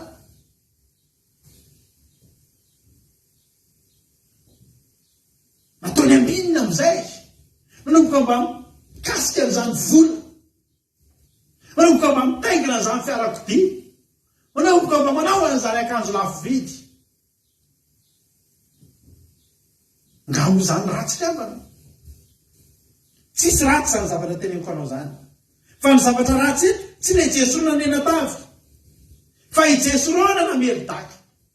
Zany hoe nitodika tamin'Andriamanitra, niala tamin'Andriamanitra. Nahazo diplôma ianao raha tokony hitodika hisaotra ny mpampianatra ianao, ny kely ainana mpianatra anao, dia nitodika tamin'ny tonton ianao misoranao tonton, sisin-darahinao nataonao. Mihoatra lavitra no zany nataony zanak'Israely. Raha tapaka ny fandarantsika dia anaty zomontsika mihoana sady anao fandraisana fanasana tompo isika. Riavana, afaingraniko ny tantara. Inona ary ny safidy? Araka ny teny taminao hoe voaporitra Jehova. Mahantra ny olona amaivon'ny olona ny anarany. Manankarena ny olona, omeny olona ny daka izy. Inona ny tianao? Amaivona ny anaranao sa omena ny daka? Dia mampanontany tena hoe fa ny fiainan'ny kristiana hoe tsy maintsy mahantra. Eny ravana, tsy maintsy mahantra. Fa ny zavatra ny ainako sy hitako hatreto, mivavaka be ny olona rehefa anaty fantrano. Tena mivavaka ny olona rehefa anaty fantrano. Mitomany mivavaka misy ny olona rehefa anaty fantrano. Tena mitady an'Andriamanitra sy tia an'Andriamanitra ny olona rehefa anaty fantrano. Fa rehefa miamatavy ny olona, azo teneniko anareo efa nazaiko tamin'ny ankizy zareo tamin'ny ankizy anaty gropy. misy ranabavy zay mpiaraka manompan'andriamanitra taminay taloha. Ary iriko misy mba ho hitany zany ranabavy zany torotete androany. Zany ranabavy zany a tamin'ny mbola sahirakirana, mbola anatina somary fahasahiranana. Mahafana fo zany mandeha teran'andriamanitra mandeha miaraka amin'ny zipo lava sy ny sarony koa rehefa sabato ohatr'izao. Fa zao ela vita tsy nahita n'izy intsony. Dia hitako nanomboka ny tahiny tompo amin'izay ny fiainany. Alleloia. Za koa miteny anao androany, normalina be raha mivavaka ianao dia tahiny tompo ny fiainanao. Sy izay ny toetran'andriamanitra teto. Ny tsy hamoaka antsika ho tsangamenatra. Tsy te hanamavy ny anarany Jehovah dia mitany fiainantsika. Ary fomba n'Andriamanitra ny mitany na tsy mitsetina mavaka ary tsika. Manomboka ilay mandroso ny fiainany. Dia manomboka manao Facebook. Isaky matsangatsangan-javatra. Dia mbola ten'Andriamanitra ihany rehefa apotra. Mila porofona amin'ny olona fa manomboka mitady Jehovah. Manana tomobila, mavita trano, alleluia. Tsara zany e. Fa hitatra ihany manomboka napetraka ny zipo lava. Manomboka mahita ny karazan'ny lamaody. Ary ny problème antsika vavaka eto dia zao, rehefa mbola tsy manana antsika, betsaka ny zavatra tiantsika atao, fa tsy vitantsika manao azy satria tsy eo les moyens. Misy lamaody tianao vidiana nge fa tsy afaka vidiana anao dia zipo lava ny eo a. Izy na salon manao zipo lava. Zay taloha avana manao fivadikanina zany. Tsisy manentana foana fivadikanina atao am-piangonana. Zay manao fivadikanina satria zay tsy nanana sakafo atoandro. Dia tsy misakafo izy ny olona mifady hanina zay androany. Ohatrany hoe olona mirehitra ara-panaby ireny. Fa ny tena manana raha sabaina ny paosy dia fantatra miharihary fa rariny raha manao fivadikanina. Tsisy ninina tany am-paosy. Be dia be ny olona mivavaka. Tena tsy miraha te mivavaka, tena mivavaka be satria anaty fahantrano. Mbola tsisy ninona eo amin'ny fiainana. Fa ny raha vavany tantaraniko anao teo, efa tena mety ny atao. Efa manao ny fanaon'ny olona. Maka anaty salle de gym rehetrarehetrany manao musculation, manao zumba. Zumba ka azonao anaovana zipo fohy. Zipo lava azafady. Kaya fa nita olona manao zumba dia manao zipo lava. Mana fahamasinana. Sisan'izany. Fa tsy maintsy manaraka izay ataon'izao tontolo izao e. Io ilay ranabavy manomboka manao live, manao zumba. Voaka amin'izay cycliste sy ny inona daholo ireny ohatry ny maillot inona ilay fa taiza ireny taloha. Tsy afaka nanao an'ireny. Tsisy vola. Tsy afaka niditra tamin'ny salle de gym. Manao live. Mikotrana izy dia manao live. Dia tena hoe tena fitanjahana tsy fitanjahana zao a. Aloha nalahelo be retany izy tena nalahelo hoe tena manova zavatra ty volo ty a. Ary eo indrindra ilay fanontaniana. Alao ihany ary ve tsika tsy tahin'ny tompo. Sahala hoe mba tahin'ny tompo. Dia ny valiny dia zao. Tsy tahin'ny tompo tsika afa-baraka anaran'Andriamanitra. Fa anaran'Andriamanitra afa-baraka ohatrany mbola tsy dia tena problème ihany. Fa ny zavatra tena ty mbola mahita anao io mivavaka. Mirehitra ngely avan'izany olona izany tanatin'ny fotoana mbola tsahirana e. Matoky amin'ny asan'Andriamanitra ka izany olona izany rehefa mbola tsy be activité atao e. Manao an'ilay zumba amin'izay izy dia tsy ny tenin'Andriamanitra. Fahasoavan'Andriamanitra anaty toy izao aho. Dia manao ohatry ny manao pompe izay izy. Dia atao ilay tanàna rehetra ilay telefona. Dia ny faritra liana rehetra iny no hita anatin'ilay live. Mbola tsy hita mihitsy ary ny tarehany inona ty. Jerenao ny titre fahasoavan'Andriamanitra anaty toy izao aho. Efa ty anaty salle de musculation amin'izay aho zao. Ohatr'inona ny fidinana amin'io fa vitantsika izany a. Tsika tsy maintsy mikarakara vatana ary neny a. Natavitra zao. Sitrak'Andriamanitra hoe zany taloha. Fantatrao fa tsy sitrak'Andriamanitra. Ianao raha teo tsy nanana moyen anaovana an'izany. Ianao raha teo tsy nanana moyen anaovana an'izany. Hoy izy ilay pasteur afrikanina zay nampimeana izy. Nareo vehivavy ozy izy a. aza mitema metsy za tsy mitsangatsangy zany fa tsy mitsangatsangy ianao sisy raha tsy tare ianao izy matetika enona tena zany izy a olona raha tsy tare tsy de makaizy zay izy de mananatra ny olona tsika tsy mitsangatsangy zany tsika kanao izy tsy afaka hitsangatsangy ianao raha tsy tare izy izy manday raha tsy tare nampiala azy zay torite zay ianao mihitsy raha tsy tare izy de raha samy tena hoe tsy mitsangatsangy fa ataovy ianao ke tsara tare indrindrato izy ozy izy ianao mitoriteny aza manendry vozy Jehova na de efa hitan'olona anao nitsangatsanga fa tsy anananao le fahafahana de mitsangana ianao ho mpananatra ny olona zany le afana no ange tsy zakany olona zany fitoriteny zany zany tena mitena tena marina zany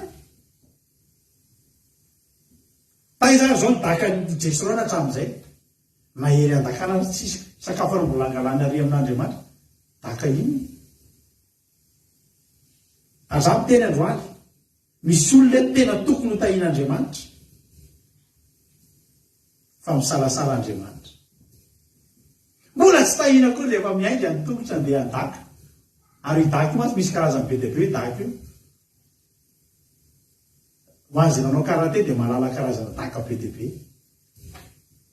izany rehefa nanao karate teto misy zany daka hoe maegeri maoasigeri kakato yokogeri zany rehetra zany daka anarana daka daholo daka miodina daka mitsaika rehetra misy karazana daka ozy Andriamanitra Deutéronome atoko faharaiky amby telopolo andiny faharoapolo zao tsy fantatritsika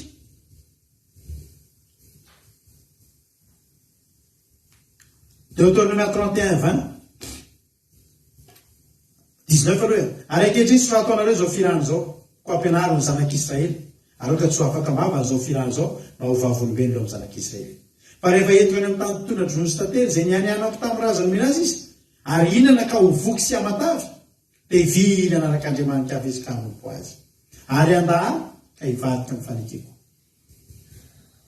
fatatr'Andriamanitra kay hidaka io ay Andriamanitra tary amin'ny Deutéronome 32:15 tsy nalahelo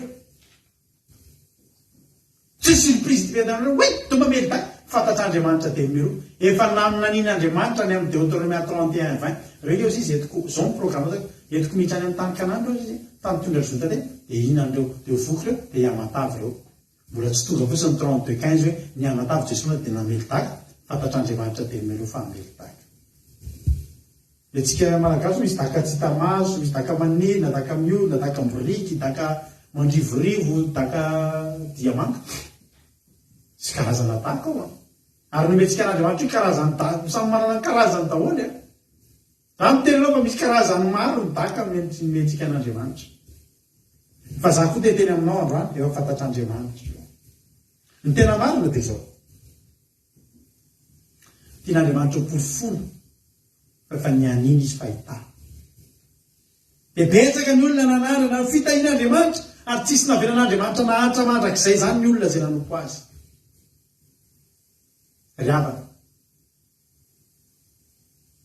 fa samy namen'Andriamanitra ny anjara sahazy azy avy ny olona rehetrarehetra ary io fiainanao io na hoentina mbavaka na tsy hoentina mbavaka na ho delivrena ny fantramanao na tsy ho delivrena mivavahangy ianao e dia mitedavaka an'Andriamanitra amin'ny fonao rehetra sy ny sainao rehetra sy ny fananao rehetra fa katsao aloha famarinako sy ny fanjakako izy Jesosy dia hanampy anareo zany rehetrarehetra zany mihoatra noho izay nieritreretinao nge ataon'Andriamanitra amin'ny fiainanao e fa ny mampalahelo maikitsika ny amin'ny daka ohatran'izay maikitsika ny todik'ivo maikitsika no andahan'Andriamanitra misy olona be dia be tsy samy mijoro vavolombelona misy olona be dia be entina mbavaka rehefa hivavahana izy a miantso an'Andriamanitra fa rehefa hijoro vavolombelona izy tsy samy potra hijoro vavolombelona amin'ny voninahitra an'Andriamanitra zany hoe vavaka ny natoy izao ana na dia izay fotsiny azy dia efa mamenatra ny daka nge zany e efa daka nge zany mety mietretsika hoe daka tsy mandrivorivo fa mandrivorivo ihany zany hoe entina mbavaka ianao zany Jesosy a tahito olon'ity misy le olona zay teto amitsika teto maromaro azy voady ngiavana be dia be io voady eo amitsika io eto mbavaka pastera mba ho lafo ty trano ty fa raha lafo a hitako ny atao amin'ny akiladeo hitako ny atao amin'ny akiladeo akiladeo amin'io tsy mangataka an'izany e fa le olona no miteny pastera etika lavaka ity tsy maintsy lafo amainina hitako ny atao mba mijery koa zay vady inona ary zany le ho atao tsy tatsony am'izay de efa ty ela be misy erotaona rotaona le trano resantsika nefa dika pastera efa lafo efa ina vavaonareo ozy aho hoe zao zay tsy maninona am'izany ity akiradoty naorina tsy ho am'izany ary ty akiradoty tsy naorina itedavamboly izy ty fa raha tsy zany de nampatsahivona anareo azafady madama ianao ohatry ny teny hoe raha lafo le trano dia ho hitanao ny ataonao ndano reo makany an-dadarabe raha makany an-dadarabe venareo manao voadovoady ohatry zany tsy olana any ny tenda hoe azo le izy de lasa fotsiny iny zavatra tiako atongavana zavatra tiako atongavana de zao ary sitrana de tena nompan'Andriamanitra sitrana izy aka ny azo voalohany zapasitery eto mavaka miterety fa raha sitrana tena nompan'Andriamanitra iaraka aminareo navavaka fanomboana ary mbola tsy nataon'izany olona zany mandraky tiany so ihany fa tsy taminay reny voady reny notadinao no ny antefa fa ny tompony asa n'Andriamanitra tompony asa fa asakasaka izay amelotaka asakasaka izay amelotaka fa Andriamanitra ry havana ny zava-dehibe amin'Andriamanitra eto de zao efa mipofony fantanany teny izy mipofony fa hita izy fa rehefa avy nitay izy de mahazo daka de mitady ho lavana izy mitay mandrapahazo ny daka vaovao indray de mitady jesona hafandray izy fa re jesona namely daka jereo reto ian'lay le Ezekela navakitsika teo fa ratsy be tsy Ezekela fa le Nehemia toko fasivy kanefa izy nandaa izy sady niodina taminao ary nanarany lalànao teo ivoany de namoana mpaminandry izy nananatra azy mafy Nehemia toko fasivy andiny fahinam-boroapolo zany de nananatra azy mafy mba hampiverenana ho azy aminao ka nanao zay nampasositra indrindra izy ko de natolotra eo an-tanany fahavalo izy ka napory azy reny nefa tamin'ny andro fahoriny de nitarena tamin'irezy ka nieno azy tany an-danitrinao araka ny abe amin'ny fiantranao de nomeny mpamonjy izy ka nomonjy azy tamin'ny tanany fahavalo zao zany ao ambadik'izay tanao re tamin'ny boloboka ny resantsika teo de Deutéronomie toko fa 2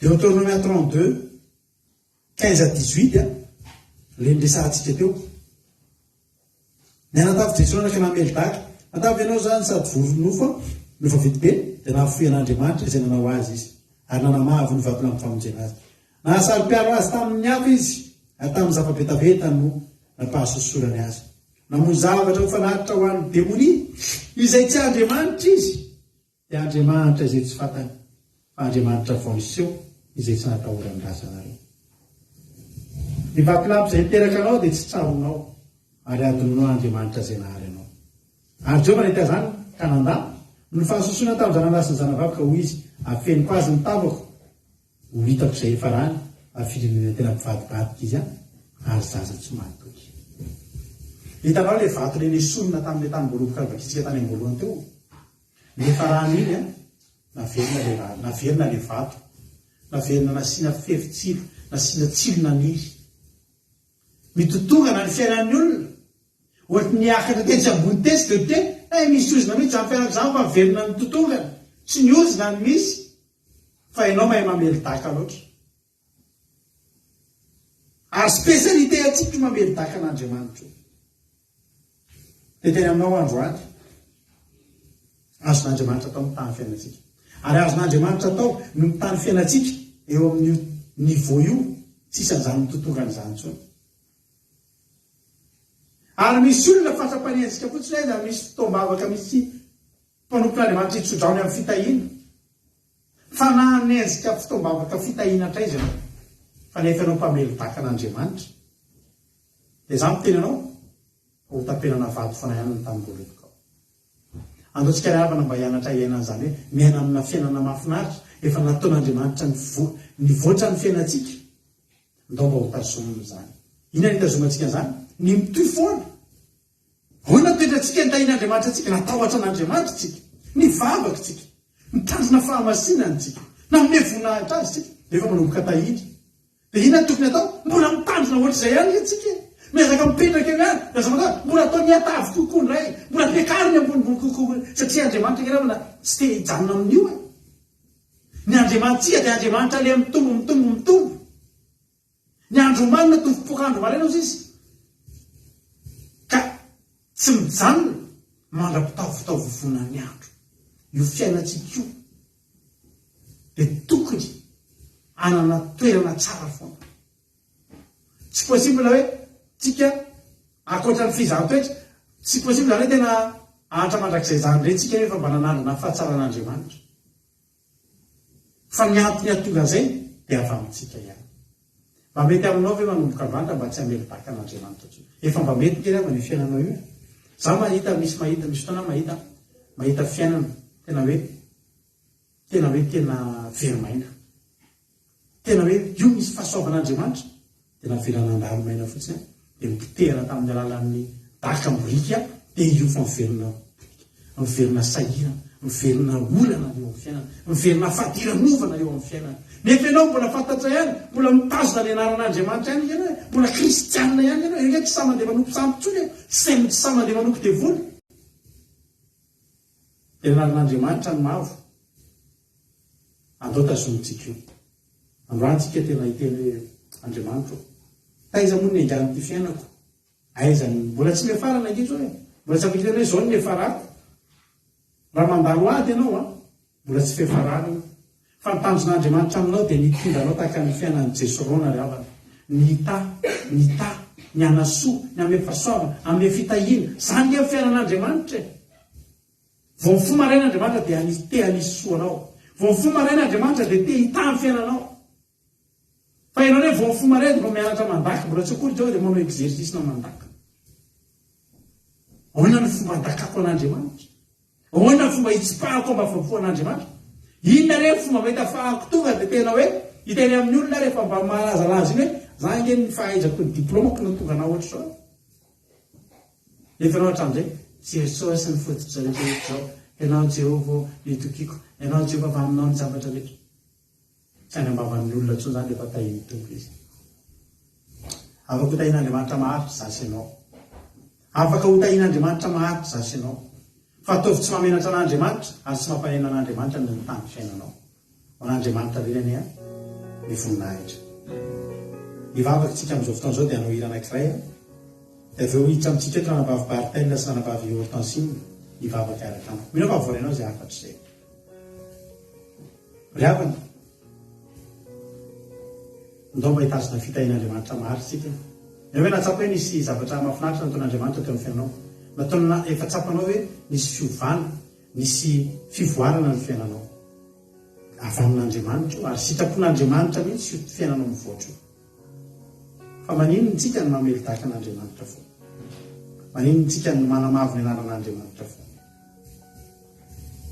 andao ry havana hitoetra amin'ny toerana io andao tsy avelantsika andeha fahasoavan'Andriamanitra io andao ry havana mba ataontsika misy zany hoe olona tahin'Andriamanitra ankabetsahan'ny olona nge ry havana mitandrina fahamasinana ihany izy araka ny teko tamin'nytory fa ao anaty fahantrany fa tsy mitandrina an'izany ntsony izy rehefa manamboly vitamina pataloha alleluia ry havana mba azonao atao ve androandry miteny hoe za Andriamanitra tena hita olona manam-pahamasinana tena tahin'Andriamanitra be ianao raha tahinao zao fiainana zao misy olona ve eto afaka ny anao an'izany voady zany amin'Andriamanitra misy olona tsy mety misokatra mihitsy ny fiainana aloha asiko sarikefa mizara tiako azavainty misy olona tena tsy mety misokatra mihitsy ny fiainana satria maninona atahoran'Andriamanitra olona io fa vo nitahina azy hoely dia tahaka ny soavavy tapako ve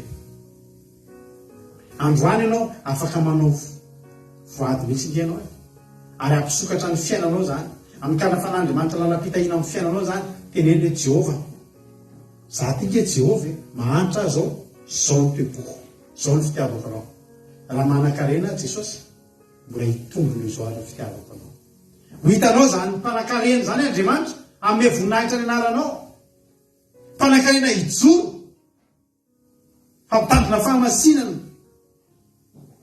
tandrina didin'Andriamanitra samy joro eny amin'ny toerana re amin'ny mpanan-karena rehetra eny fa na dia hivavaka amin'ny sakafo raha dia mbola mivavaka sy ara amin'ny fanarahana anao Andriamanitra ny didin'Andriamanitra raha na tsy natao an'ny olona mahantra ka hoe ny olona mahantra ny tanina didin'Andriamanitra fa rehefa mpanan-karena mamenatra zany ny tanina didin'Andriamanitra ny didin'Andriamanitra dia natokana ho an'ny zanak'Andriamanitra ireo tanim-boalobok'Andriamanitra te hitany fiainanao Andriamanitra ary tsy mahita lafy tsara ny Andriamanitra amin'ny fiainanao tsy misokatra sy anaty fahantrany io te hitany fiainanao Andriamanitra fa ny problème dia zao mivadika amin'ny fontsika mivadika amin'ny fontsika ndao tsika hanova tantara ary avako malalo ndao tsika atao amin'ity fandarina andramoka izao ty hanova tantara fa tena fokotahin'Andriamanitra tsika mihoatra noho teo aloha fa mbola hitombo foana koa amin'ny fahamasina sy amin'ny fahatorana sy amin'ny fanarahana an'Andriamanitra mihoatra noho teo aloha ahita olona manana ny ampy be tebe anao Jehovah manomboka eto fa olona matahotra anao amin'ny voninahitra anao naizanaiza lehanay Andriamanitra anana hafanapo anana etaeta anana tahotra anao takan'izay le mbola nahanitra kely mbola nilanao mafahana tamin'ny trosiny Jehovah takan'ireny mbola tao anaty fahasahiranana mbola tsy nisy ty ninonino tsy nanana fatsy anao Jehovah ho avy ny fotoana lavana malala tena hotahin'Andriamanitra tsisy ohatr'izany io fiainanao io mbola ho hitan'Andriamanitra venao amin'ny fotorotoro mbola ho hitan'Andriamanitra venareo manakamo vola andeha amin'ny fatahorana anazy tsisy arena izay tsy anana anareo fa mbola inareo menakavy mbola tian'Andriamanitra nge zany mbola mitanina didin'Andriamanitra nge zany mbola makafian'Andriamanitra nge zany mbola makatoan'Andriamanitra nge zany tena tian'Andriamanitra natanteraka zany amin'ny fiainantsika menakavy fandao ho faditsika ny ameritaka azy tsy maintsy hatavy io fiainanao io tsy maintsy mahita hotahin'ny tompo mihoatra noho teo aloha io fiainanao io fa zao aza mameritaka an'Andriamanitra fa tena tian'Andriamanitra ianao sitrak'Andriamanitra ny hitahina ny fiainanao faly Andriamanitra mahitanao tahiny miara-mifaly aminao mihitsy ny anjely rehefa tahin'ny tompo ange ny fiainanao miara-mifaly aminao mihitsy ange Jehovah rehefa faly ianao mba miditra ny voly miditra ny fahasoavany fa ny mampalenina ny fotoana fahan'Andriamanitra miara-mifaly aminao aza tsisy tsony satria efa daka no asetritsika an'Andriamanitra tsy riavina anova tantaritsika isy olona hotahin'Andriamanitra eto mihoatra noho teo aloha fa olona tsy mafoy an'Andriamanitra noho teo aloha olona mbola irehatra lavitra noho teo aloha anatra fotoam-bavaka amaky baiboly na dia efa betsaka raha ny zavatra hoerehana satria mihitatra amin'ny fitahin'Andriamanitra mihitatra ny ampaindain'ny fanjakana mihitatra ny lay mitombo ny aktivité mitombo ny isan'ny tômôbilina andeha ho sasana mitombo ny velaran'ny trano diovina satria hitan'Andriamanitra ny mombanao fa amin'izany fotoan'izany mbola hisy olona eto mbola nana fotoana makila baiboly foana mbola misy olona eto mbola hitandrina ny andro sabata foana mbola misy olona eto mbola tahotra an'Andriamanitra amin'ny lafiny rehetra misy olona eto mbola angeta ety hifady aminy na dia efa feno sakafo anaty frigo ao tena mitombatomboka ny fitahiny fa zany olo zany misy mifidy hifady aminy andray fanasan'ny tompontsika rehefa aveo mazava ny tenin'ny Paoly ravana malala ozy Paoly aza amin'ny anohanana sy ny etaetana andraisana ireo fanasan'ny tompo aza amin'ny anohanana sy etaeta no iraisana ireo tabatra amin'ny tompo tsy hoe nao tsika dia hinana mofo-pandraisana rehefa aveo ravana tsy hoe magneta etsika dia isotroan'le ranom-boaloboka rehefa aveo fa ny fanahintsika mangetaeta fifandraisana amin'ny tompontsika tena tsiaro an' Jesosy tsika ho feno sakafo ho feno fitahin'Andriamanitra ao anatin'ny tokantranonao ho feno mitafitafy ny fitoeram-barinao fa mbola tsaroanao amin'izany fotoana izany hoe andao hifady anina indray tsika hikatsaka ny ara-panahintsika. Efa petsaka ny zavatra tonga amin'ny fiainanao, niova ny fiainanao.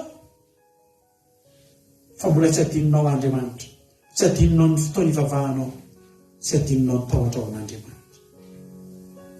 Raha tonga amin'izany toerana amin'izany ianao, amin'izany tanjona izany, aza matahotra ny hiverina ahitra zany tsotra. Aza matahotra ny tsy tahina Andriamanitra zany, fa tena tahina Andriamanitra ianao. Tahina ianao, ary faly izy ny tany fiainanao, fa azo mena ny tahaka-tsony izy. Raha efa nanao an'izany indray mandeha indroa-tsika, mino fa misy natsaka tanatin'izay fakapanahy zay daholo tsika rehetrarehetra, tsy akanavaka. Efa nentina natao dia adinodino Andriamanitra. Fa totsika anatra ho antsika izay. Nasian'Andriamanitra manao firana ny zanak'Israely tamin'izany fotoana izany.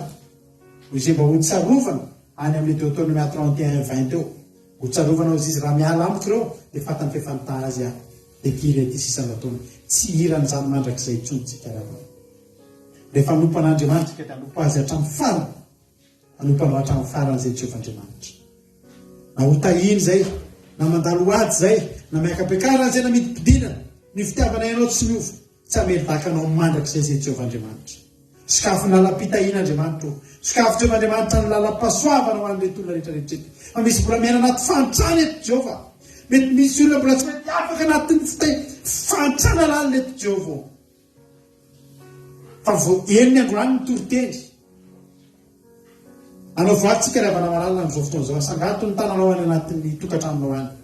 Dia tenen'ny Jehovah-Andriamanitra ho tahinao izao fiainako izao, fa sanatria amiko ny hamelitakanao Andriamanitra. Ilay atavy izao mpanomponao izao, hanomboka iemety ny atao, fa sanatria amiko Jehovah-Andriamanitra ny hamelitakanao.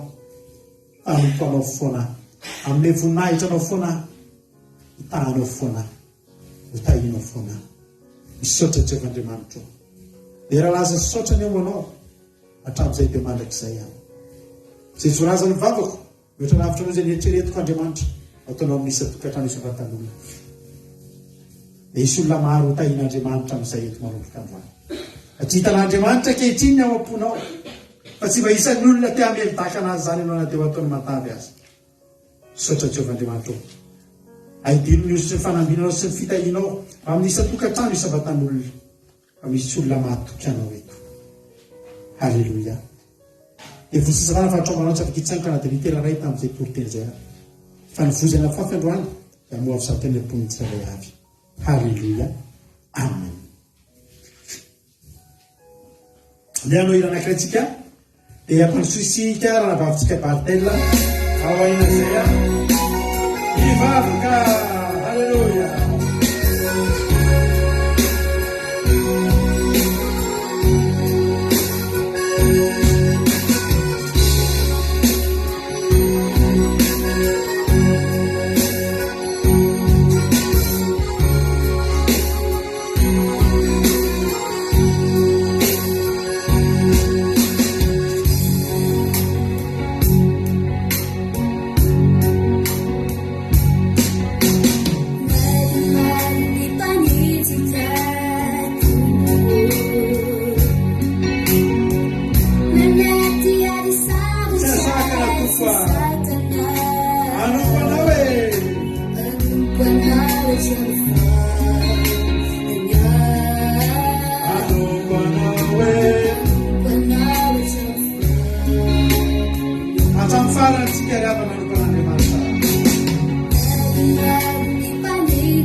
Jesosy tsy asakana amany karena koe tsy amentaka tompo anompana hoe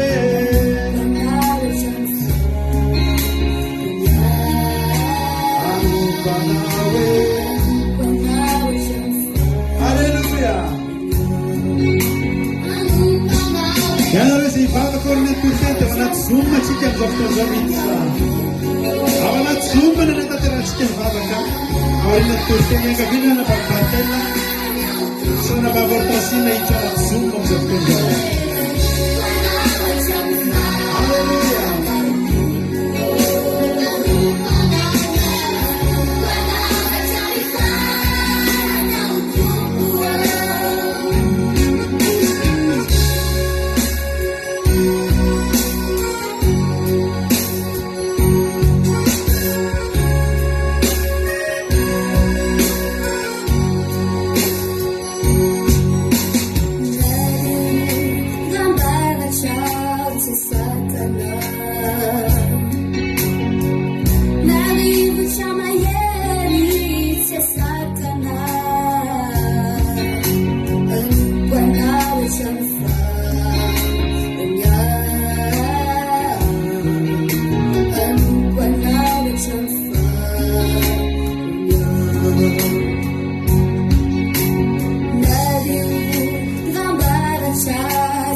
Alleluia.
Eny iara ivavaka isika ary arainay masina sy dandrindro mbola velom-pisaorana anao izay Jehovah any amin'izao takarivo izao satria dia notantananao sy novimbinanao izay Jehovah hatramin'ny maraina teto izany dia no nifahasoavanao sy ny famotram-ponao ary dia tsapanay tokoa Jehovah fa ianao dia mikarakara anay amin'ny lafiny rehetra misy Jehovah tsy mahafoy anay no Jehovah. Izy moa izay Jehovah fa tsy hoe mpanota, mpanao meloka eo anatrehanao, efa impiry izay Jehovah no hitsipaka anao rehefa mba misy metimety ny fiainanay Jehovah malala. Kanefa Jehovah dia mbola karakarainao foana izahay. Tsy kivy aminay ianao Jehovah, mbola miala nenina ianao, mbola mitady ny fitiavanao ianao Jehovah malala. Ankasitraka indrindra Jehovah amin'ny faharetanao fa mangataka izay Jehovah izay tsirairay avy izay tonga teto mba tsy hisy ho very taminay ny teny izay nitoriana taminay teto mba hitoetra aminay ka mba hanompo anao ary hanompo anao hatramin'ny farany fofinainay Jehovah tomponay ary ianao Jehovah rainay ilay tsara sy tsy mahafoy anay misaotra anao izay Jehovah. Tsisy izay azonay atolotra anao Jehovah afa-tsy izay teninay kely izay Jehovah hoe misaotra Jehovah. Raha ny habe ny fitiavanao anay Jehovah tena lehibe lavitra tsy takatry ny sainay pesipesena na eritreretinao koa hoe hatraiza ny habeny Jehovah. Fa ny angatanay aminay Jehovah dia tehirizy foana izay Jehovah eo aminao fa ny sitrakay dia Jehovah dia eo aminao eo ambany elatrao ary dia ho tahinao izay Jehovah amin'izay rehetra taonay satria rehefa ilay mpanao ny tsara ianao ilay tsara fanao ny tsara ho apetraka feno am-pelantananao indray Jehovah ny herinandro vaovao izay hodiavinay manomboka rahampitso dia ianao ny tantana sy vimbona anay anomenay ny fitahiana rehetra avy aminao Jehovah dia tantano sy vimbino hatrany izahay arovy amin'ny loza sy atambo ary arovy amin'ny mpapambaraka rehetra Jehovah dia sandratra izany vavaka izany Jehovah amin'ny anaranao masina amen. Alleluia, amen. Ulang tahun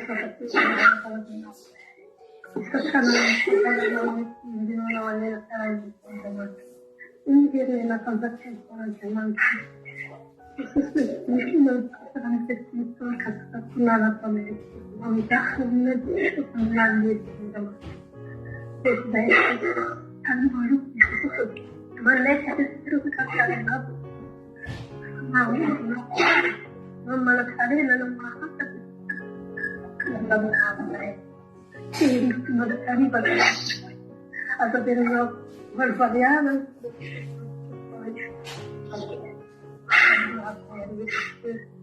grup dan karena nanti kita tarik karena itu zaman itu pakai untuk kami sendiri akan kalam masih sekali yang ada macam dengan mereka dapat itu nanti itu mereka dapat seri saya mana kita kita lalu mengenal maju mana so kalau kita diskusi anrin dengan tahu disandar dan kemudian kita dengan zaman itu kegiatan anak zaman itu dinas mana yang berat lah nama kita mengenal mau disandar ada sesuatu Alleluia. Makasitraka n'izy mirahavavitsika izay mitondratsika tanatin'izay vavaka izay makasitraka nanavavavitena sy maneho tansina tanatin'izay vavaka izay. Dia tapitra ny toriteny andohatsika araka ny toritentsika marita dinareo toriteny marina ina moa ataontsika androany.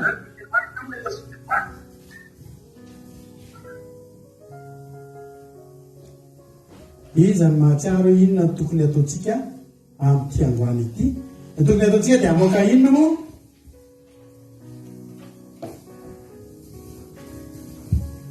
Amoaka tonga tapaka tsika re olona. Alleluia. Amoaka tonga tapaka tsika dia ataontsika nohira fiderana ary maraparanantsika amin'ny fotoana. Dia loha tonga dia mpandrosoantsika mampirinana itondritsika anatin'ny fiderana. Miaraka amin'ny groupe izay maharesy ihany koa amaraparanantsika ity fotoana ity dia samy hitahiny tompon-taontsika rehetra. Awa.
Thank you.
Jesús atsikareta iluazi aniyeti manapeta ifande senare efamangulu barabarana ifita yanga efamibibiono bonaraina ikasuamari Jesús atsikareta iluazi aniyeti manapeta Realizzazione democratica ruana federale. Ancora italiano. Realizzazione.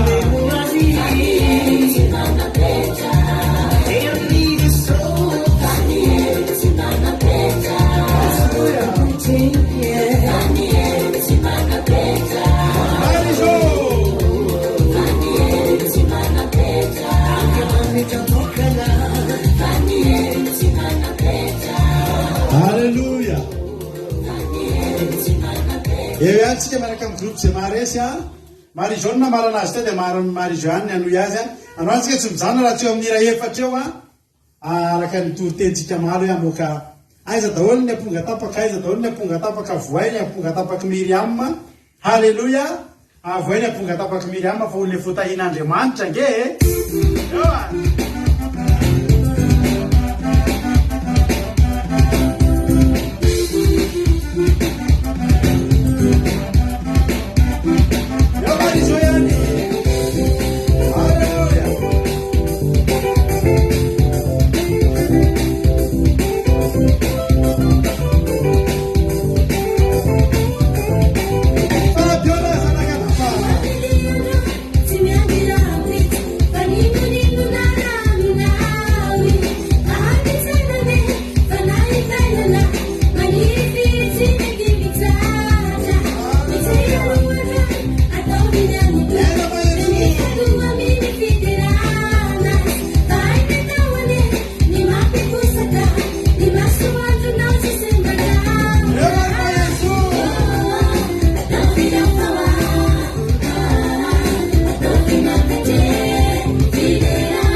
Fekiva mihitsy ny tanany Berta teo anatin'le hira.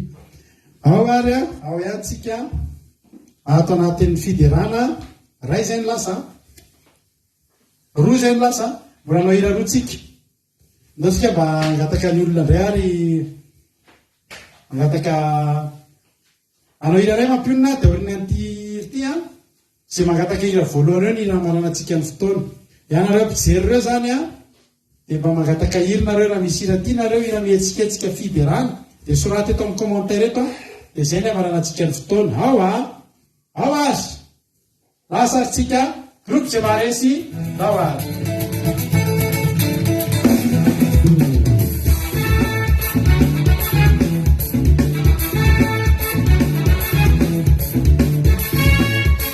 eta ihany manomboka azy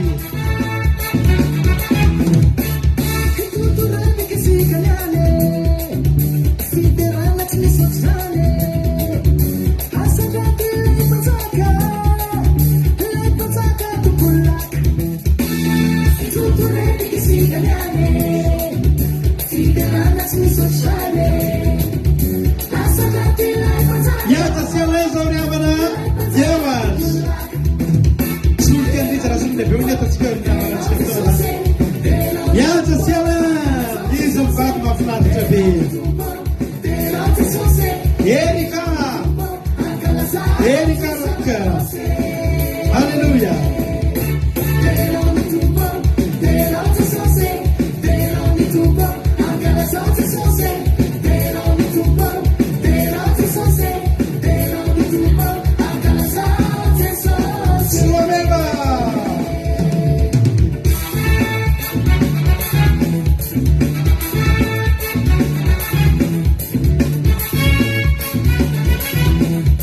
Rosmina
akasitraka atsika rehetra amin'ny groupe zay maresy miara-manetanetana eto anaty fiderana valanatsika ny fotoana tirity nangatahana bavinaty niditra ira fangatahana voalohany niditra teo solika solika alleluia zay mbola tsy mipotra rehetra teo zany hipotra kely indray zao maraparana ny fotoana aty andraty dia mamy fotoana atsika indray amin'natsinay alleluia.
Halleluja.